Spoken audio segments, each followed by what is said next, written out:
I got the blast off meme. Don't worry. I'm going to use that one. Yeah, but that's it. All right. I did an interview with another news outlet talking about some stuff. And here I am. The reason why I'm late is because I was doing this interview and it went long. Okay, let's go. Dang you, I hate this every time I board a train just in case the autism Gestapo is listening. What the fuck? RFK Jr. has announced a new disease registry that would track Americans with autism. Oh my God. Chat. What do you think will put you in the concentration camps first, honestly? Like, do you think it'll be your autism that places you in the autistic concentration camps? Or do you think it'll be the fact that you're, anti-Israel? Like, I sometimes wonder, like, what will it be? Because, like, we're going to the camps, buddy, okay? There's no way around that. Let me tell you, we are all going to the camps together. So I'm wondering, like, what will it be? What will be the thing that, like, it's definitely happening. I just don't know if it's, like, the fucking communist sympathies. That could be one. It could be the Luigi Mangione sympathies. That could be another one. It could be anti-Israel, like just saying. Being trans is another one for a lot of people in this community as well, obviously. Like, you're definitely, like, everyone here is going to a camp. I just don't know what will be the reason for it. You know what I mean? Do you ever think about that? Do you ever think in your mind, you're like, what will be the reason why I go to the Burger Reich concentration camps? Like, what kind of crime will the government claim I have committed? Since it seems like they're making everything illegal, you know, they're making everything illegal though. Everything we like to say, fuck Israel, it's illegal now. You know what I mean? We like to say Saint Luigi Mangione is illegal now. Now they're taking away autism, which I am not, as you guys know, I am not autistic. So I was just faking it when I took the RADS test. So obviously I'm off that list. Nobody's gonna think, oh, we're putting you on that list. You know what I'm saying? No one. That's fine. Things are fine. Things are fucking fine, dude. Things are fine. It's okay. Everything's gonna be all right. Very cool. Very cool. Very cool stuff. I love America. This is all cool. We're definitely not headed down a very weird direction, you know? Anyway. Singing I will vote for Trump in MS-13 accent? No, that's gonna get me out of prison, you know? Signalgate, market's still in the pooper. Adrian is online. Thank you for the 25 gifted subs. Wow, wowie. Thank you, Adrian is online. I feel like I'm going to camp for being black/Palestinian, but I want to go to the gay camp. Well, if you're black, Palestinian, and gay, you have to get extra gay, I guess, to get placed into the gay camp. Like, you have to be wearing like a crop top, you know what I mean? Like, what's the gayest, what is a way to show that you're gay, you know what I mean? Maybe wearing like a cropped out Protect the Doll shirt or something with a choker. Daisy Dukes with fishnets, I don't know. Fuck, some merch. Yeah, that'll put you in the gay camp. Anyway, once the U.S. goes full concentration camping, all the right-wing governments across the world will get inspired, first the Muslims and the caste minorities and so on and so forth. Yeah. Okay, Pope gay, Signal gay, Marcus still in the pooper. What else?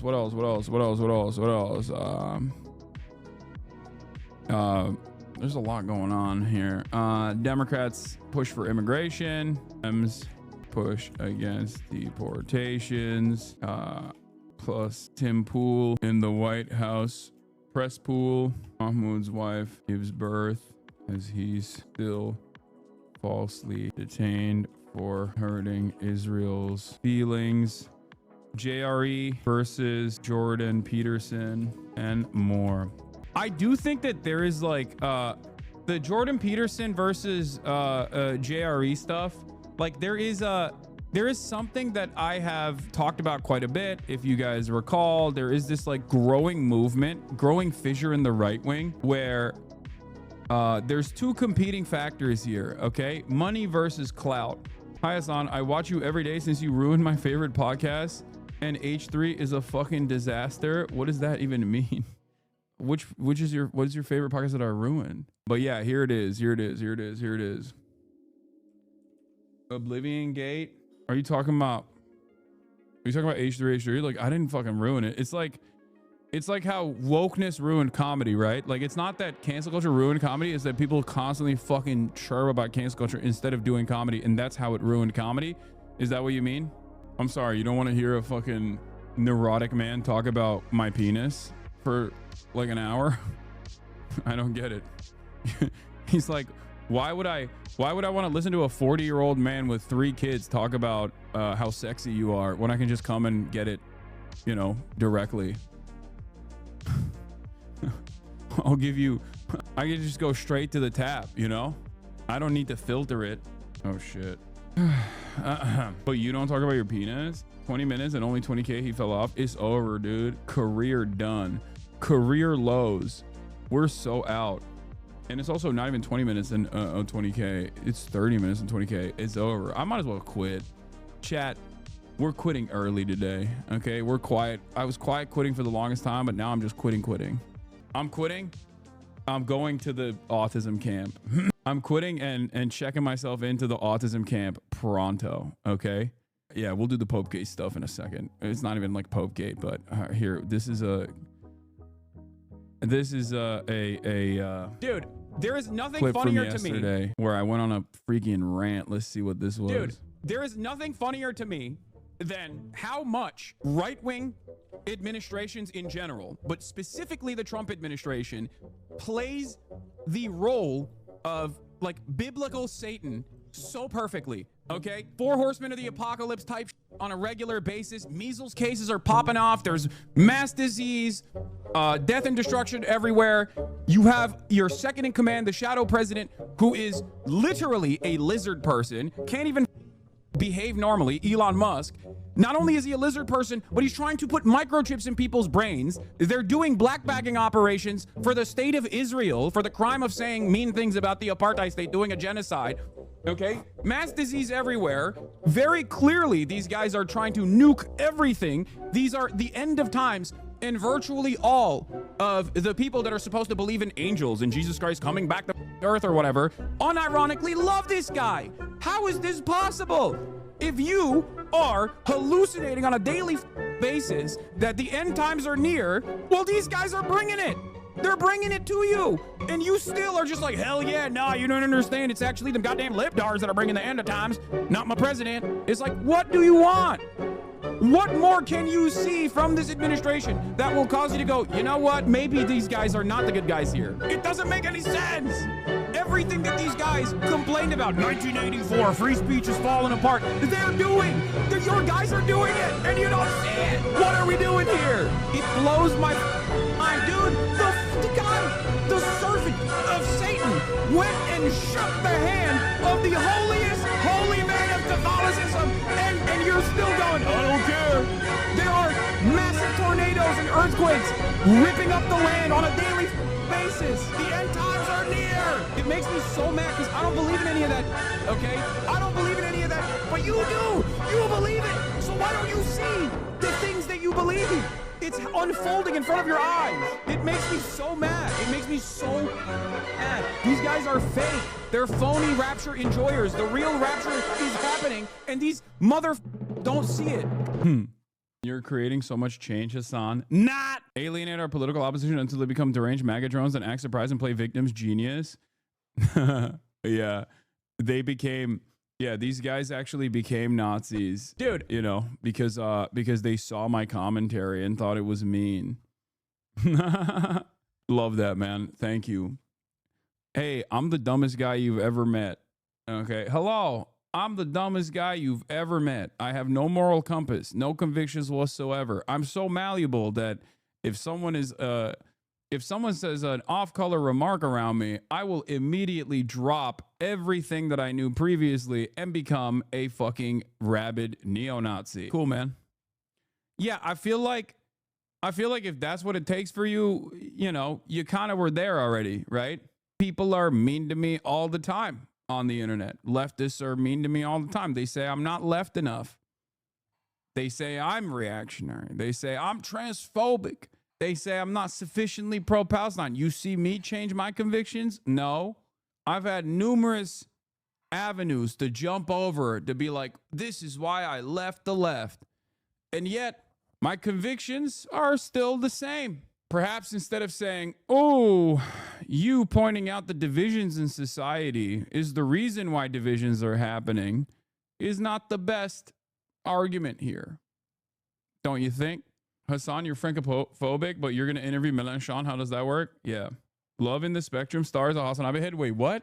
Recently, Speaker of the House Mike Johnson was heard to say that every American woman should give birth to at least one able-bodied worker. There is so much wrong with that statement.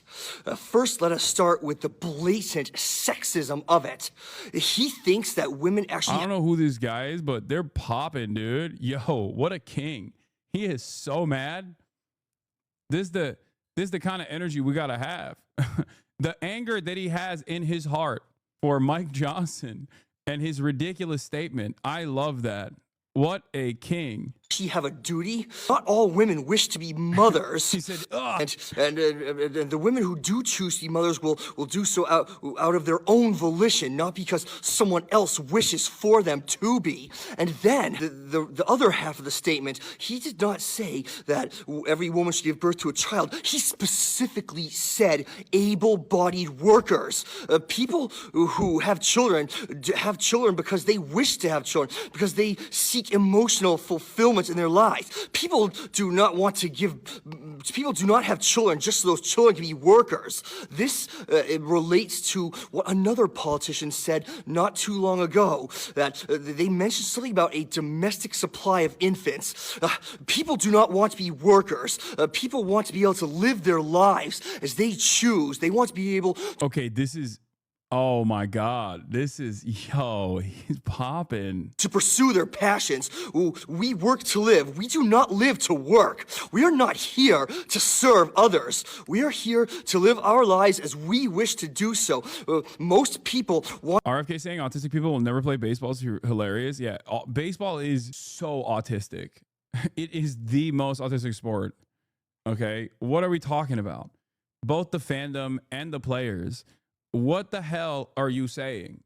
Like, the most famous baseball movie, aside from, like, what is it, Field of Dreams, is literally a movie about autism. It's not even a movie about baseball. It's a movie about autism, okay? What the fuck? Want to be free and happy. Most people want to just to be able to have fun and to do what they enjoy doing, to do what they like. I mean, the fact that some people here have attitudes like this is simply mind-boggling. It is baffling that people can think this way. I'm sorry. Please, I hope that everyone forgives me for getting so fervent and vehement. But this is ridiculous. I can't believe that people here actually think this. So I want to end the video by quoting a line from the immortal poet Zach De La Rocha. Fuck you, I won't do what you tell me. My goat, this guy's awesome. Yeah, Moneyball is what I'm talking about. Moneyball is a very famous movie about baseball, but it's not even about baseball. It's about autism, okay? It's a movie that it revolves entirely about around numbers and how autism improves baseball. Anyway, all right, we got a lot to talk about, folks. Like I said, Pope Gate, Signal Gate, Mark Still in the Pooper, Dems push against deportation plus Tim Pool in the White House press pool. There is a really funny Maxwell Frost video that I want to show you. There's a really funny Maxwell Frost video that I want to show you because he went on Fox News, and the Fox News host he went nutty mode. Like, he did something that was kind of shocking. You don't write this shit, idiot. What? Okay. I don't know what you mean by that, but this is my face when I find out that Tim Pool is asking the first question of the press pool. Here, we'll do the Maxwell Frost thing in a second. Let's start off with press briefing. Tim Pool in the press pool. Ladies and gentlemen, let's take a look. These organizations that are represented in this room have marched in lockstep on false narratives, such as the Very Fine People hoax, the Covington smear, and now what's being called the Maryland Man hoax, where an MS-13 gang member adjudicated by two different judges, I believe, is just simply being referred to as a Maryland man over and over again. Is he not a Maryland man? What? I'll have you believe, sir, he's actually not from Maryland. He's from D.C., Like, is that what Beanie Boy's saying? He is not a man. He's not a man from Maryland. Yeah, Maryland is fake. Russia Today correspondent Tim Pool. Yep. Yeah, I love the centrist liberal Tim Pool. Hey guys, another point for centrist liberalism.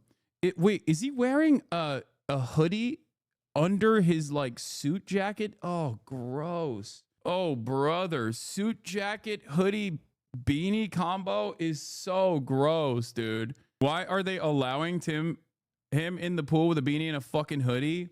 It's because he's independent media and he hasn't actively said fuck Israel. That's why, okay? You get some benefits. You get some benefits. If you're quote unquote independent media, but you're not literally going, hey, why are we giving so much money to Israel? Then they go, you can come into the press pool, sir. Have fun. Also, he got paid by the Russian state. So that's another good. Because like, that's another good thing for the admin. Because think up is down, good is bad, bad is good. Okay? Everything is bizarre world. Everything is in reverse. So when you make a career getting paid by Russia to say Ukraine is the greatest enemy of all time, the administration looks at that and goes, oh, great. Like, you have the qualifications to be a part of the White House press pool. When you don't say mean things about the state of Israel and you actively avoid that issue, this is a hot potato, then you get rewarded. If you're bad at your job, you get rewarded by this administration.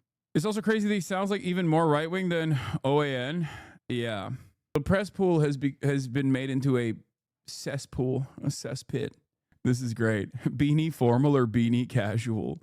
Tim Pool is in the White House briefing room and is teed up for the first question today. Timcast, led by conservative influencer Tim Pool, is set to get the first question at tomorrow's White House press briefing. He had his moment in the spotlight, and this is what he chose to do with it. I find it so funny that he didn't like dress up for the occasion, or at least like, you know, you can go casual. You can go to the press pool and be casual. I certainly would if given the opportunity. But like, you could look presentable. You could try to look good, you know? Like he slapped on the ugliest thing that you could put together for this moment. Now, in an effort from the White House to expand access to new companies, you've created this new media seat. So I'm wondering if you can comment on, following this expansion, you've had numerous outlets disparage the companies that you've had sit here, as well as the reporters. I'm wondering if you could comment on that unprofessional behavior, as well as elaborate if there's any plans to... That's awesome. Please, can you, mods, can you please yell at big media who have disparaged your beautiful, brave, and dare I say bold initiative to put me here? Mods, CNN is being mean to me. Mods. Yo, he's literally wearing a tuxedo shirt to prom. Yeah, he's so fucking lame. This is what consistently pisses me off, partially because like I'm so used to all the awful stuff that the admin does. I'm so used to all the awful things that these people say. So that I expect. But the thing that I cannot stand is the fucking lame ass loser behavior demonstrated by the likes of Elon Musk and the likes of Tim Pool and all of the fandom that refuses to recognize the whole ass loser behavior. It's whack, dude. It's whack. Don't act like you wouldn't show up in some yojis and a beater saying, this is drip, what you mean? Yeah, I would look hot as fuck, though. That's the thing. I'd have Caroline Leavitt say, I'm saying leave it to this administration. Okay? Yeah, Elon Musk is also done. Our bullying has worked, ladies and gentlemen. Do not stop. Don't let anyone ever tell you that your voice doesn't matter, okay? We are so close. Musk wants to leave politics because he's tired of the attacks on the left. Report. Your voices. Don't let anyone ever tell you your voices don't matter. Not gonna lie, I think I'll miss Elon a little bit. I will not. I will be very happy. Yeah, he wants to leave because he already stole all the data and info he wanted. I know. That too. Unironically reverses decades of Red Scare propaganda by blaming the left. Yeah. Bullying works, folks. Bullying works. Now, what's ironic about this is that Elon Musk thinks that he's getting this kind of pushback because of his association with Trump. Make no mistake. He's getting this kind of pushback because he fucking sucks, okay? Because he's a goddamn loser. That's the reason why he's getting this kind of pushback. Because he's just ass. He is unpleasant. He is gross. And people don't want to see him. People don't want to hear him. People are annoyed by him. That's what this is. That's a big part of it. That is a big part of this issue, okay? He thinks maybe if he quietly just goes away and behaves like normal billionaires do, you know, play from the sidelines or whatever. But what he does not understand is that he needs to get hit with a Dominican Ray in the same way that Mark Zuckerberg was hit. Start wearing like boxy tees and, you know, walk around with a Cuban chain. Maybe only then will these dumbass losers appreciate him. That's what he needs to do. He needs to start doing Brazilian jiu-jitsu. Here's something that's not changing, though. About half of Americans have a negative view on Tesla, and Elon Musk, CNBC survey finds. Like, think about that. This is after a decade of unlimited pro-Tesla propaganda from mainstream media, unlimited pro-Elon Musk coverage from mainstream media. It's been longer than a decade, as a matter of fact. Like, the media used to call this guy Iron Man. They loved him. They presented him as the guy who's going to save the planet over and over again. And look at where he is now. Tesla's earnings are in an hour, and all the predictions are that it's going to be a shit show. Yeah, it should. Anyway, react to it at 4. Did you talk about Ethan's new video? Just join stream. Hi, chat. No, I didn't talk about it, dude. There was a point in time when I think like this kind of shit, like this kind of a line of attack, a malicious smear like this would probably at least like occupy a little bit of space in my mind. It's not. Yeah, please cover drama, fuck the news, and fuck learning. Please, I'm begging you. They're going to likely announce FSD unsupervised, so just get ready for that. People setting their Teslas on the streets with no one in the driver's seat. Hell yeah. I love that. Every Tesla I will now treat as a fucking rocket coming in my direction. That seems good. To me, I think what would make the cars that catch on fire from a company that is led by the most incompetent moron on the planet, what could make the outlook more positive if they start launching in the direction of random children crossing the street unsupervised? That seems cool. That seems like a cool idea. How many people need to die? How many people need to die before the government, you think, will step in and be like, hey, maybe we shouldn't fucking let the swastikars melt children on the streets? Yeah, Pete Hex's downfall is upon us. We'll talk about that too. Wait, really? I almost got hit by a Tesla in the parking lot the other day that was summoned by his driver, and then it drove in a circle at a 4-way stop, went up a curve, and then drove off. Nice. Yo, Teslas, swastikars only do that when they're really, really under distress. Okay? You just have to run away in the opposite direction. You have to run away in the opposite direction when you see a swastikar do that. We want to get right to our top story. I feel so bad because so many people have. I know so many people that got Teslas back in the day because they were like, I want to have an EV. I am environmentally conscious, and now they're just like, what do I do with this? I'm kind of stuck. Or you see Michael there in Vatican City as we celebrate the life of Pope Francis, the spiritual leader of the world's more than 1.3 billion Catholics. There will be 9 days of mourning for the man known as the People's Pope. His body will be brought to St. Peter's Basilica. And the public viewing will begin there tomorrow. Bro, they have so many metal ass practices. Like they have the open casket, which I always found to be strange. Will pay their respects. It was also just announced this morning that Pope Francis' funeral will be on Saturday. Thousands of people are expected, including dignitaries from around the world. President Trump and the First Lady will be attending the funeral. And as we said, Michael is in Vatican City where the faithful are gathering. Good morning, Michael. Hey, good morning, George. We know Pope Francis, he left instructions in his will that his tomb be, quote, simple, without particular decoration, and with the only inscription, Franciscus. which is his name in Latin. The conclave of cardinals will meet in the Sistine Chapel to elect the person who will take his place. And we're going to have much more on that process. But first, our chief international correspondent, James Longman, starts us off in St. Peter's Square, where Pope Francis made his final public appearance just hours before he died, giving the traditional Easter blessing. Good morning, James. Hi, Michael. Yeah, we've been watching all morning as tourists, visitors, pilgrims come by to pay their respects. They are, of course, finding themselves now in this real moment of history. We now know that Francis will lie in state for 3 days from tomorrow. He'll be brought in a ceremony tomorrow up the steps of St. Peter's Basilica there behind me. Lie in state through Saturday, when the funeral will take place right here in St. Peter's Square. Thousands flocking to St. Peter's Square to celebrate the life of the Holy Father and mourn the loss of a one-of-a-kind Pope. In the name of the Father, and of the Son, and of the Holy Spirit. It comes as this morning we're seeing the first images of Pope Francis after his passing. Like, that's crazy to me, bro. I don't understand the open casket stuff. I mean, obviously the wildest version of this is like, I forget which country does this, but like sometimes there's these like old practices of just like straight up propping up a dead guy. You know what I mean? Straight up propping up a dead guy and like dressing them and then like making the dead guy do stuff at its funeral. And it's like, it's still metal.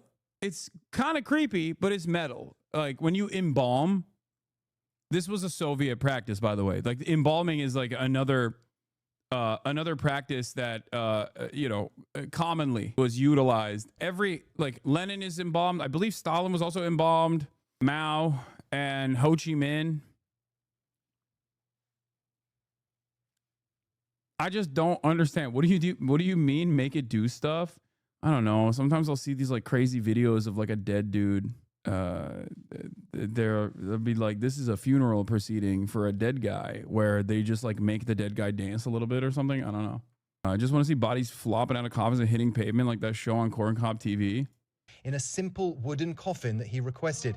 This certification of death ceremony presided over by American Cardinal Kevin Farrell, the Carmelengo, who is essentially running the Vatican until a new pope is elected. The General Congregation of Cardinals is meeting this morning, and they're announcing these next. Maybe it's some weird Jacobean thing? No. If anything, Catholics, I feel like, are the only children of Jacob that do this kind of like open casket stuff. It's definitely way more like a Caribbean thing or like old school. I feel like it's like old school indigenous practices and shit. Like it's I don't know. I feel like it's kind of weird. I don't understand it, but I also think it's like very metal, as I've said. Steps. The public viewing for the Pope will begin Wednesday. He'll lie in state at St. Peter's Basilica for 3 days before his funeral Saturday in St. Peter's Square. And in his will, Pope Francis with the most metal Vatican practice, the blackened skull of Mary Magdalene. Yeah, that's what I'm saying. Dude, this is like the Catholic Church operates on Warhammer 40K principles in real life. Like they literally do Warhammer 40K shit. Like if they had the technology, the Catholic Church would be Warhammer 40K, okay? Which ironically enough, it does take a lot of its notes from Catholicism and Catholic practice. Like when I found out that the Catholics have like Dark Souls style, like direct bones of saints that they send out to like churches all around the world, I was like, that's wild. Okay. Yeah.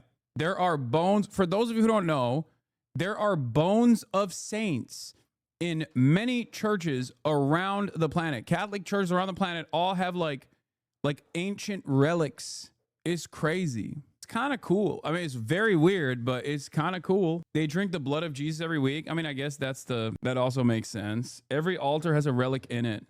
Seeing the body lying dead helps for you to accept that the person is dead, I guess. It's debated if those are actual relics, though. They just send out random scraps of clothing, too. Yeah, they do that. The simple requests that characterized his papacy, asking only to be buried in the earth at St. Mary Maggiore Basilica in Rome. He'll be the first pope to be buried outside of the Vatican in over a century. Did you know that when the Pope dies, they use an extraction device, kind of like their version of a fleshlight, and they extract the holy seed from the Pope? The juices are then mixed with the wine and consumed by the College of Cardinals? I don't believe that. I think you made that up. That sounds fucking insane, and also an unsanitary practice. I don't believe you. Details of the conclave to replace him have yet to be released. Francis died Easter Monday from a cerebral stroke, losing blood to his brain. The Pope fell into a coma with irreversible heart failure and passed away at 7:35 that morning. Just a day before... Dr. Mike Rabinovich would have been able to save him. They should have shipped off the Pope to the pit. They should have put him in front of the greatest ER technicians of all time. They would have fucking fixed him up real quick. He'd be running around, hopping and skipping the next day, okay? He was at St. Peter's Square in this extraordinary scene, making what would become his final public appearance. Catholic Church doing the type of shit that anti-Semites and Nazis think Jews are doing, but out in the open? Yeah. Yeah, but they're Catholic, and they're, supposed to be an anti-Semitic institution historically, so it doesn't matter. They're good. It's good when they're doing that. He greeted thousands from the Pope-mobile, blessing children in the crowd. Francis held on for Easter, the most important time of the year for Catholics, his voice just a whisper. Fratelli e sorelle, buona Pasqua.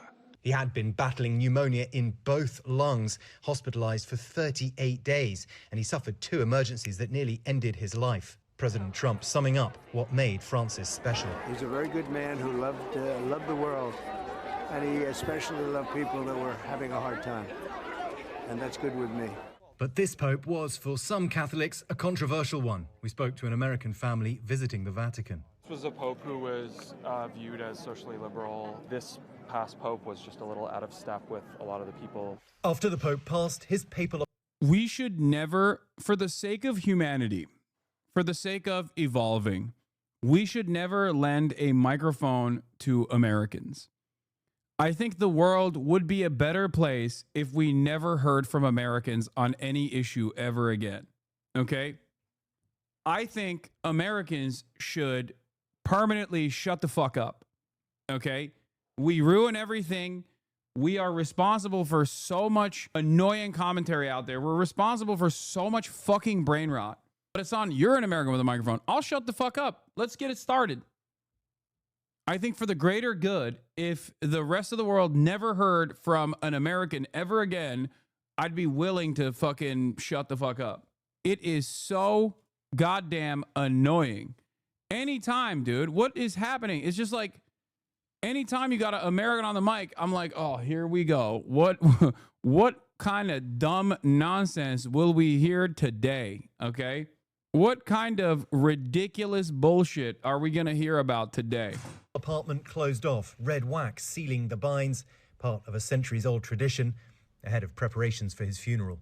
We should know a little later today what hours people will be able to come and view Pope Francis as he lies in state. But it's not just Rome or the Vatican that should be remembering him. This is a man who took the church out to the very margins. And so from Papua New Guinea to Mongolia to the very north of Canada and Inuit communities, millions of people around the world will be remembering him this week.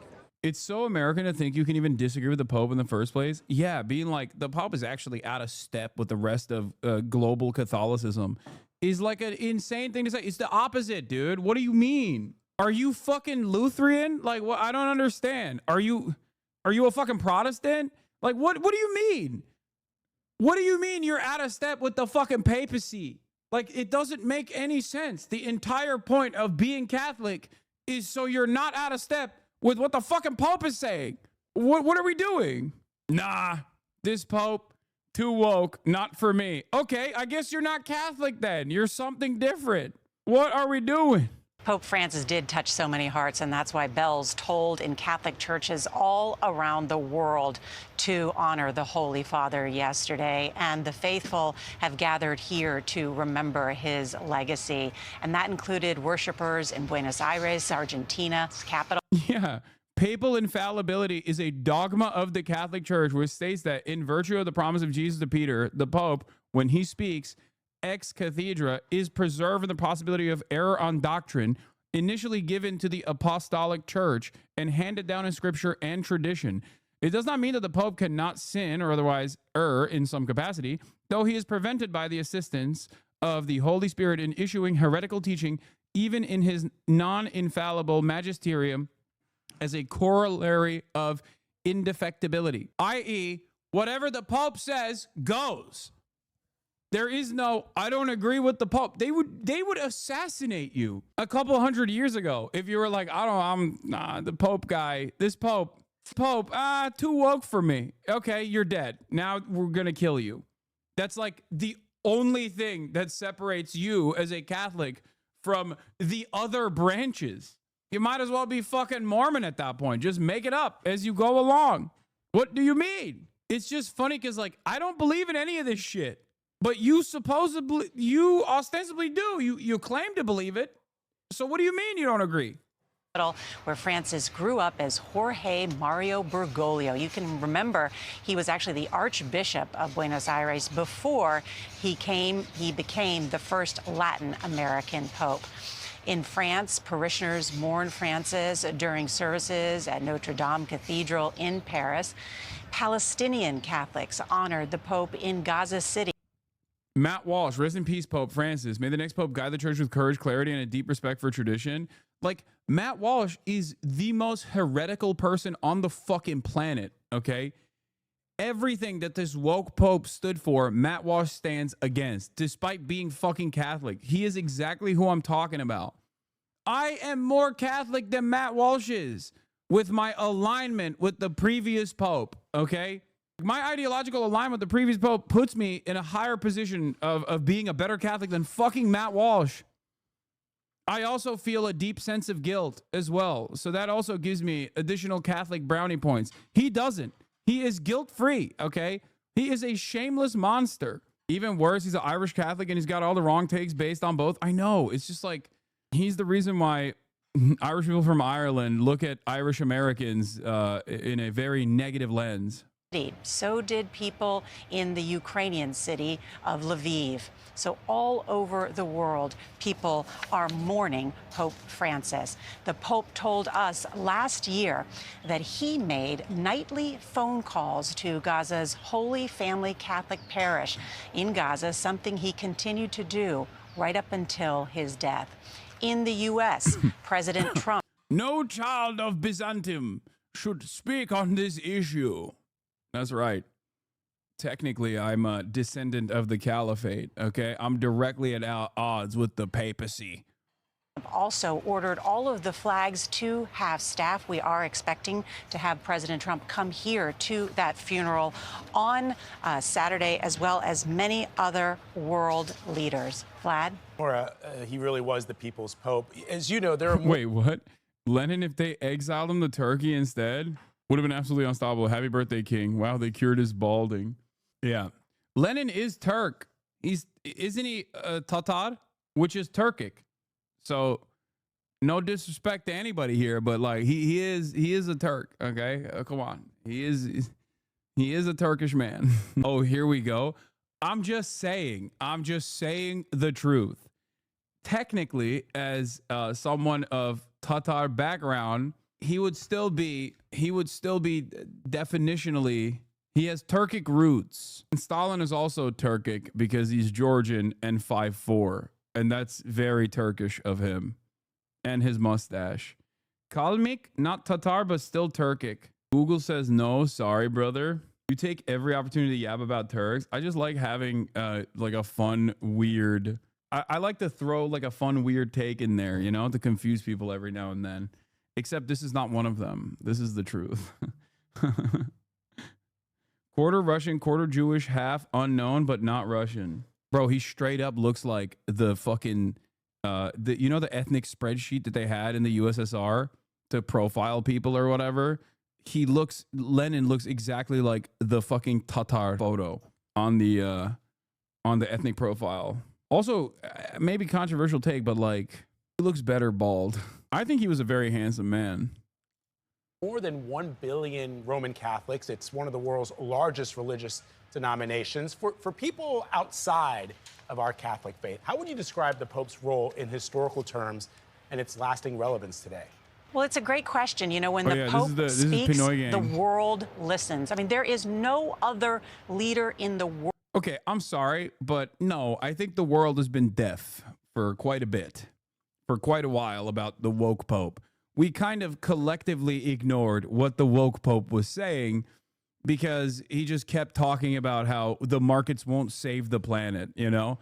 And everyone was like, nah, I think there's a higher religion that I care about, the religion of capitalist dogma. There's a more significant dogma that I abide by, which is capitalism. Straight up. I think it is a testament to the change of attitude overall and the fact that religion doesn't have any motion whatsoever under capitalism. He straight up was like, markets are killing the planet. Gaza has a new act of terrorism committed by the Israeli state on a daily basis. And everyone was like, all right, big guy, go to sleep. Come on. World that speaks to so many faithful. There, as you mentioned, more than 1 billion Catholics. But he is more than just... Here. Let's listen. In 2021, Pope Francis gave a speech calling on ending the weapons manufacturing industry, debt bondage of poor nations, and all sanctions, saying it's a form of neocolonialism, while also critiquing the capitalist system for its relentless logic of profit. In the name of God, I ask financial groups and international credit institutions to allow countries to assure the basic needs of their people and to cancel those debts that so often are contracted against the interests of those same peoples. In the name of God, I ask the great extractive industries, mining, oil, forestry, real estate, agribusiness, to stop destroying forests, wetlands, and mountains, to stop polluting rivers and seas, to stop poisoning food and people. In the name of God, I ask the great food corporations stop imposing monopolistic systems of production and distribution that inflate prices and end up withholding bread from the hungry. In the name of God, I ask arms manufacturers and dealers to completely stop their activity because it foments violence and war. It contributes to those awful geopolitical games which cost millions of lives displaced and millions dead. In the name of God, I call on powerful countries to stop aggression, blockades, and unilateral sanctions against any country anywhere on earth. No to neocolonialism. Conflicts must be resolved in multilateral fora, such as the United Nations. We have already seen how unilateral interventions, invasions, and occupations end up, even if they are justified by noble motives and fine words. The system, with its relentless logic of profit, is escaping all human control. It is time to slow the locomotive down, an out-of-control locomotive hurling towards the abyss. There is still time. So what happened? What happened is everybody's like, all right, dude, shut up. The only disagreement I have with the gay woke Pope here is that he thought that there was still time to save this system. Just a religious leader. He is a spiritual and moral leader. Think about when he talks about climate change. That's a big deal. Liberals hear the Pope saying this, and liberals be like, wow, this guy's a tanky. And when he talks about war and peace, he has called war an obscenity. That's why you'll see so many world leaders here. And then I think one other thing to know is he is also the Bishop of Rome. He is a head of state of this very small sovereign state called the Vatican. So he has those responsibilities, and that's why he travels around the world. Vlad? Nora, beautiful. Thank you very much. So glad to have you there, Nora. We'll check back in with you later in the show and certainly tomorrow. Thank you. This morning, cardinals are descending on Vatican City from across the globe, pushing past the world's media, who have also descended to their first meeting.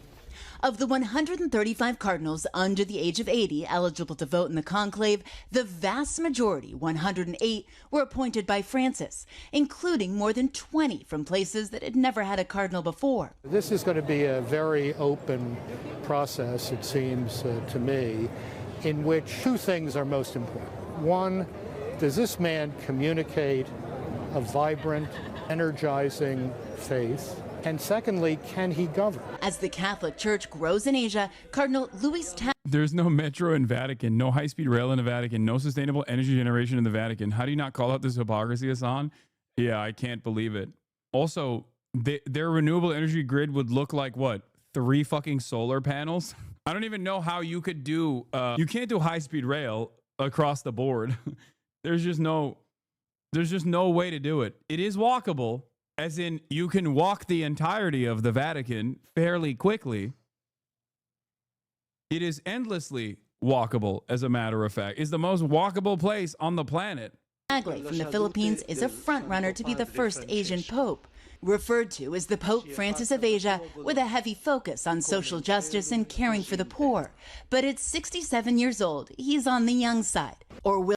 Yeah, here's my young side goat, Pinoy gang. Many factory workers are being denied the right wages for the God called prophet?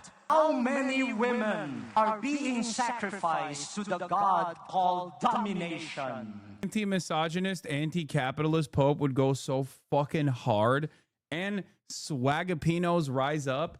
Oh my God, dude. There's just, I mean, that would be the sickest. How many children are being sacrificed to the God called lust? Anti-pedophilia Pope. How many trees, rivers, hills are being sacrificed to the God called progress? How many poor people are being sacrificed to the God of greed and defenseless people? That was anti-abortion, not anti-pedophilia. Shh, shh, shh. Don't talk about that. Don't worry about it. We are, listen, it's a matter up for interpretation. Okay, calm down. Don't ruin it. We got a Maoist third worldist Pope out here. Sacrificed to the God of national security. Francis should have said, if I see the gospel in a sociological way, yes, I am a communist, and so too is Jesus. He's been on this. Yeah, I mean, of course. It's true. It's literally fucking true, dude. What do you mean? Yes, Christianity and all religion and all of the lessons that are taught in religious scripture, it has a deeply anti-capitalist slant to it. Of course. I mean, even some of the most foundational, super basic fucking lessons that you learn as a child, like sharing is caring. Okay? Where is the profit motive baked into this argument? I don't understand. Like, people try extra hard. Well, Protestants, especially, have done everything in their power to turn the Bible into a tool for capitalism. But that's why I always say religion is just another ideological tool that you can wield in whichever direction you see fit. I would go so far as to say it's harder to actually fit religious scripture into a capitalist message, and yet the prosperity gospel has done so fairly successfully. But that's all this is. That's all this is. Jesus curing the lepers and not demanding pay in return goes against the capitalist dogma. Jesus Christ did not fucking deny coverage of the lepers by being like, well, you're outside of our area of coverage, sir. Sorry. That's not how that works. Capitalism is antithetical to all of the social rules and good practices that are that you're supposed to abide by if you truly follow religious scripture. Yeah, supply side Jesus, baby. Bernie Sanders should be forced to give away 90% of his birthday cake. Hashtag happy birthday, Bernie. Yeah, that's how the cake works. Anyway. Will the church stage an Italian comeback of sorts after 3 successive outsiders in recent decades? Look at the drip. Italian Cardinal. How are you going to tell me the fucking Vatican is not a gay institution? Look at the goddamn drip that these boys wear, you know? Pietro Parolin is 70. He's an experienced Vatican official with serious name recognition. He served as Francis's Secretary of State, but he lacks pastoral experience. Another Italian, Cardinal Pier Battista Pizzaballa, is also on the short list. At 60, that's like, you know, that'd be funny. Like, that's a funny ass person. That's a funny ass name for a pope. He's lived for the last 3 decades in the Middle East, currently serving as It's a me, pizza balla. It's a me. I love the pizza. It's a me, the pizza balla. The Latin yeah, he's pretty cool too. He's got some good ass takes. Patriarch of Jerusalem. An Italian. Now, of course, he would adopt a new name if he became the pope anyway. But in my mind, I hope he just keeps the name Pizza Balls. I am the Pope of Pizza Ball. I love the pizza balls. Yes.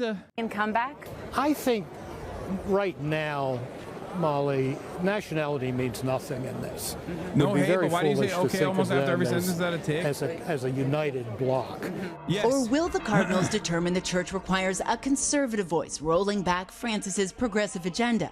Cardinal Peter Erdo, at 72, is a leading conservative from Hungary, supported among the European cardinals, and is close to Hungarian Prime Minister Viktor Orban. But it will all come down to the voting. The conclave gets underway 15 to 20 days after Francis's death. The cardinals sealed off Remember, woke Pope Francis actually left an impact over the course of the past 12 plus years, where the overwhelming majority of the cardinals that are going to be electing the new pope are his cardinals. Now, he packed those goddamn courts pretty hard, so we shall see what happens in the process. So the Vatican might still continue moving in the direction of progressivism and maybe even anti-capitalist thought, anti-capitalist sentiment being dished out, especially if they go with Pinoy Gang, especially if they go with a Swagapino Pope. Inside the Sistine Chapel until a new pope is chosen. Well, this was decently intelligent commentary until the pizza comments. You get both here, okay? Now, another interesting thing about the cardinal electors this year, it's an incredibly diverse bunch. They don't all know each other. So a lot of the next 2 weeks will be about getting to know each other and then figuring out who is best to lead. Guys? Molly, thank you so much. Let's bring in NBC News analyst Christopher White, the Vatican correspondent for the National Catholic Reporter. Christopher, good morning to you. Thanks for coming back. I read yesterday that you said that this Pope was a shock to the system, and I know we're going to dig into some of the specifics, some of the specific frontrunners in just a moment. But just on a macro level, Christopher, do we think that the church will move in the direction of a reformer like Pope Francis, or do we think that they might go with someone who's more conservative? I think it's fair to say the church is at a crossroads right now. Do they want to continue on the path of reform that Francis initiated, of opening the Catholic Church up to the modern world, or do they want a course correction? That's the big question that the cardinals will face when they have these backdoor meetings in the coming weeks. But I think, Pope Francis named 80% of the men that are going to be electing his successor, and because of that, I think it's fair to say they mostly share his same priorities. You've got, we're kind of putting these cardinal contenders in categories. It's weird to be talking about something that's spiritual, but it's also quite practical. So there's the Italian strand of potential cardinals. Tell us about them. Well, for a long time, there's been an appetite to resist giving the papacy back to the Italians. We had a Polish pope, a German pope, and then Argentinian pope. Is this the moment for the Italians? If there is going to be an Italian pope, I think Cardinal Pietro Parolin, who is Pope Francis's Secretary of State, his top diplomat, he's a real contender. He has name recognition, and so he has to be taken seriously just on that alone. But the problem is he doesn't have pastoral experience, and for Pope Francis, he often said that he wants leaders in the church to have the smell of the sheep, to be with the people. And so it's hard to square that vision of the church with Parolin's resume. Also, Cardinal Pizzaballa, who Molly mentioned, is someone who's very well aware of the geopolitical circumstances of the moment, and that's why his name has also surfaced. Christopher, I will take your potential Italian successors and raise you one former Archbishop of Manila. What can you tell us about the Cardinal Tagle, who was mentioned there? Is a 3-1 favorite from Newsweek, a progressive agenda like Francis. What do you think? Cardinal Tagle was a front runner in 2013. He's in recent years been referred to as an Asian Pope Francis because of his concern for the poor, his own sort of emphasis on humility. He's got the charisma, the wow factor that some people are really looking for in the next Pope. There are questions about how good is he at management, and I think that's something that cardinals will be scrutinizing in the coming days. Christopher, really quickly, I think we'd be remiss if we didn't ask you about the American Cardinal. Oh, God. Charlie Kirk just tweeted out that he has pictures of the extraction of the Holy Seed. What? And the Canadian Cardinal. Yeah, Cardinal Robert Prevost, who's the head of the Vatican's doctrine, or the Vatican's. What are the odds they pick a non-white pope? I don't know. Considering that Pinoy Gang, there's from what I understand, there's 4 cardinals that embody the spirit of Pope Francis, and only one of them is white or Italian. There's the Pinoy Gang guy. I think there's the other guy that's from, is it the dude from the Congo? And then the American guy, and the American dude is actually black. So, and yes, by the way, before you guys go, excuse me, Italians are not white. No, when we're talking about picking the new pope, Italians are the most white. They are more white than Germans. They are more white than Anglo-Saxons, okay? The Italians are the white guys in the Vatican, okay? You cannot be more white than an Italian when you're picking the Pope. No, there's an American dude, too. There's 2 American guys. One is the fucking reactionary psycho, and then the other one is the black dude. A black Pope would make my parents fade. I feel like if they chose a black pope, like even a Filipino pope is going to make people really fucking annoyed and make the racists angry. But a black pope, honestly, I feel like we are going to see new, dusted off, antiquated relics of racism. People are going to be going into the fucking pyramids, okay? Evading booby traps, opening up the dusted tomes to fucking find new ways of being anti-black because the old ways clearly have not worked. They are going to open up racism artifacts. Office for looking for bishops around the world. He's Chicago born, but he spent most of his life outside of the United States. I think that makes him someone who knows how the Vatican works from the inside, but he's not really viewed as an American, which makes him an intriguing possibility. And then there's Cardinal Lacroix of Quebec City. He's seen as a real manager who sort of shares the Pope's. So, chat, Western white culture basically started in Rome. Stop this, Italians are POC. Northern Norwegians are more POC under this framework, for fuck's sake. Yo, that's actually also wrong. That's another thing that I wanted to talk about, which is that, like, yeah, in the post-Mussolini era, maybe, like, the way we understand, like, Italian culture or Roman culture as, like, a upholding white supremacist thought is such a funny cope. Because the Romans historically were not fucking white, dude. They were insanely diverse, mostly led by brown dudes who were killing the fucking white barbarians and then ethnically replacing that fucking, or either turning them into slaves, indentured servants, or literally fucking displacing ethnically the white barbarians. It's such a funny concept that, like, where I have it right here somewhere. Yeah, white culture isn't real.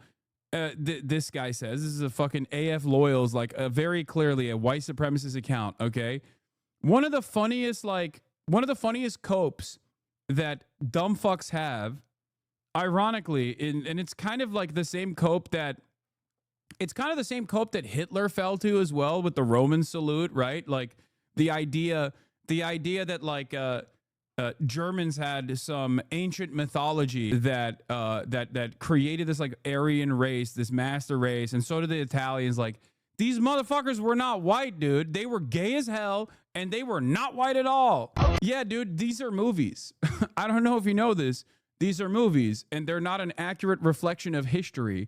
And they are movies made in the Western world, and therefore they have adopted our current standards, our current cultural standards. Of course, they are mostly white people playing these roles, but that's not how this was at all back then. Like, even this, I mean, not to get all fucking nerdy with it, but even this is a lie. This is not how this shit looked back then, okay? It wasn't white, big dog. It had hella colors on it. They were all painted.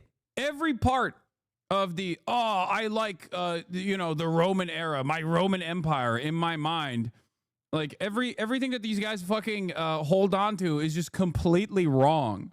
Like, how brown we talking? I'm assuming way more brown than you. Yeah, of course, way more brown than me. Still European, if not pasty white. What are we talking about? We're talking about the fucking Roman Empire. What do you mean still European, dude? Yes, all the fucking marble statues were not actually white, dude. They were all painted. What is this? Yeah, white people have no culture. Meanwhile, white people. And then this guy's just a pedophile, okay?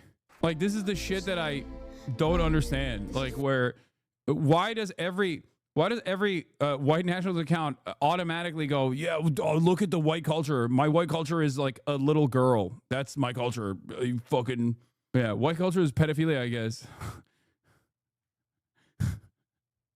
My ancestor.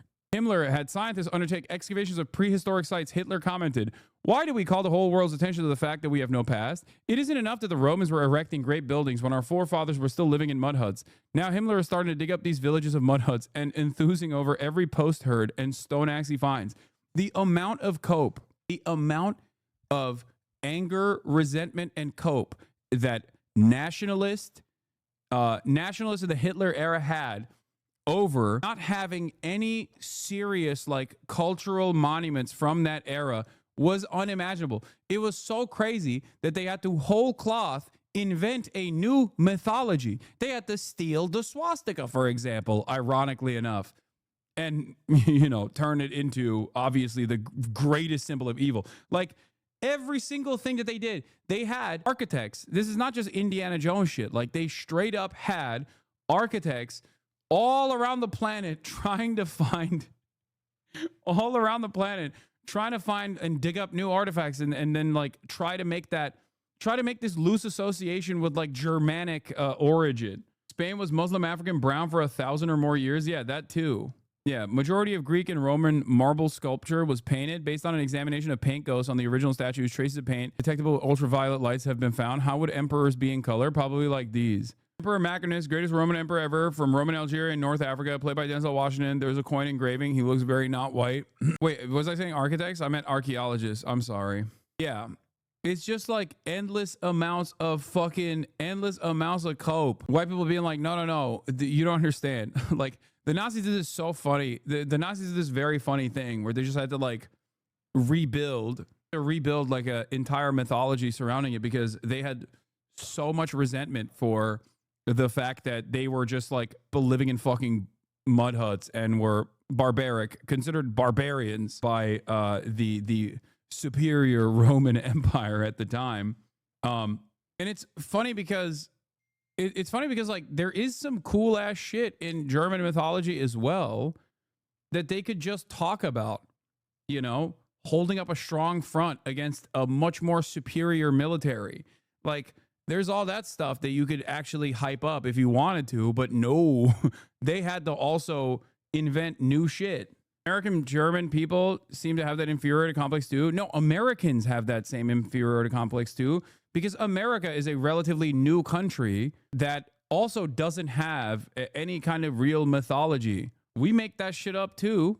Bunch of fucking criminals that came here and then murdered every indigenous person. Anti-materialist ideology has to distort history to fit their ideology. Yeah.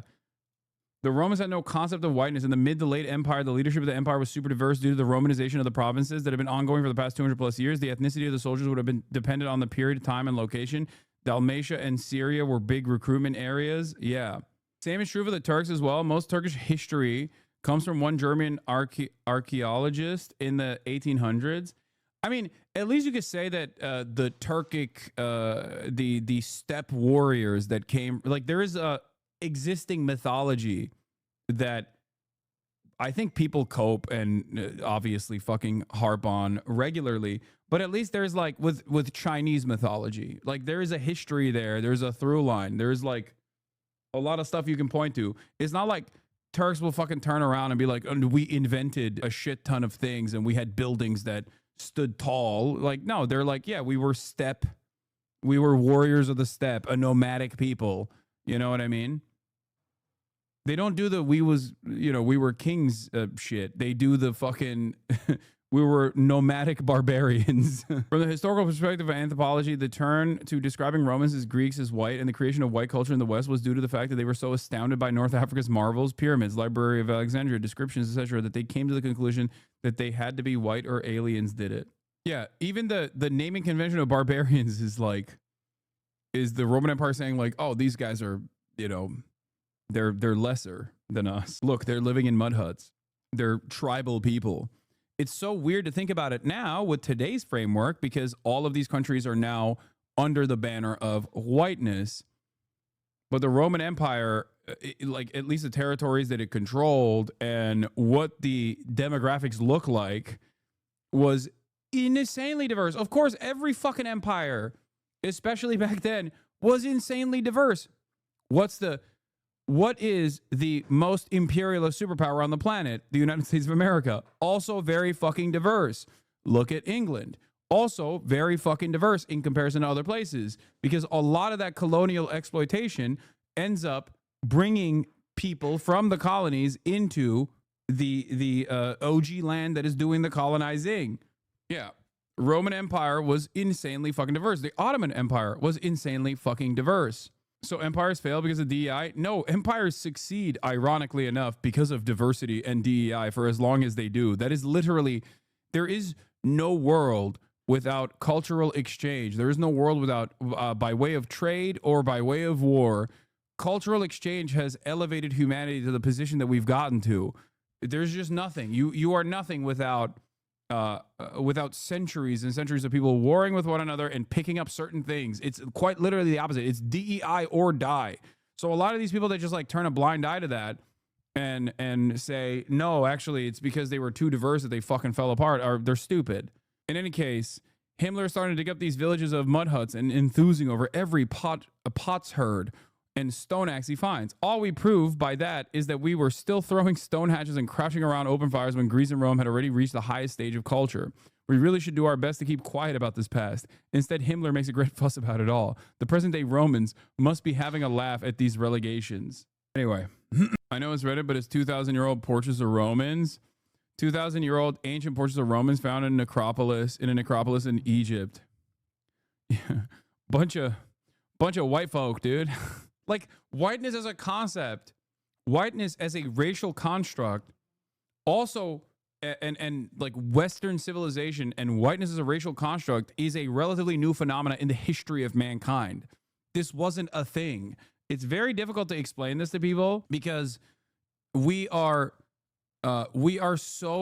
perspective is so clouded by what we experience and what we see that it's impossible to see a world beyond our limited lifetime. Our intelligence and our scope is so narrow. But like there is no like whiteness as a concept, as it doesn't really exist right now anyway. It's not real regardless. It's just like a totally made up social construct. The reason why it exists is to justify slavery, chattel slavery specifically, because missionaries were unfortunately converting too many fucking black people to Christianity, and they couldn't justify enslaving Christians. So they had to be like, yeah, well, these guys are not real guys. They're just not even human. They're just inferior beings. Let's just go with that. It's reductive, but that's pretty much the underlying basis for white supremacist thought and the field of eugenics that is associated with it. It's a way to try and scientifically explain the inferiority of black people in an effort to justify it as times changed. Because if everybody recognized that, black people were also human beings, that they'd be like, what the fuck are we doing? This is kind of fucked up, don't you think? And many people did recognize it, for the record. They were like, this is ridiculous. Shouts out the great Reverend John Brown. Skin color the whole time was just our bodies adapting to the environment, so mind-numbing. Also true, the specific American concept of race as a biological or blood-related came from chattel slavery, and subsequently gynecology, phrenology, etc. is trying to naturalize it into science. Exactly. There are different depictions of paleness of the skin as a marker for like being a part of the upper caste or upper class or aristocracy, whatever you want to call it. Like even in fucking China, right? And it's not a colonial remnant as it is in other places, but in places like China, the darker your skin is, the more likely that you actually worked in the fucking fields. The more pale your skin was, the more you were sheltered from the elements. So colorism in different ways exists all around the world for different reasons, but it's not always the same. But if you're asking about like whiteness, white culture, white superiority, all of these concepts were invented as a social construct, just like the paleness thing that I was talking about in fucking China, for example, or in Asian cultures. The whiteness concept was a whole cloth invented in an effort to somehow make black people a separate thing, a separate class that wasn't human. Why are you Islamophobic right now? What do you mean? Anyway, yeah. Also for Indians, when they were mass murdering them at first on the basis of them being pagans, and when they converted on the basis of race. But yeah, like I've said before, I do find it fascinating and very funny that like people, like nationalist attitudes don't change throughout time, okay? They still end up trying to invent a false narrative, a false interpretation of like actual history in a way that reflects their current anxieties, their current needs, and their current understanding of culture, their current understanding of race. Very stupid. Anyway, Kemalist Atatürk Kemal says, if it were up to me, the Pope would be extremely red-pilled. No more acceptance of homos. Declare Islam a threat to all Catholics. Take a firm stance against vaccines. No sacrament to corrupt heads of state. No more baptism of bastards. This is a Turkish Atatürk supporter who was, I assume, extreme Islamophobe. You are African. You don't get to Deus Vult. You're the only one they're going to be impaling Lamau. A man can't dream. Not about this. No. You got to intimately understand you're the enemy in this scenario. How am I the enemy? You're a Kenyan. Wait, this guy is not even a fucking Turk? A Kenyan Kemalist? What the fuck? I've seen it all. What is happening? How do you even encounter?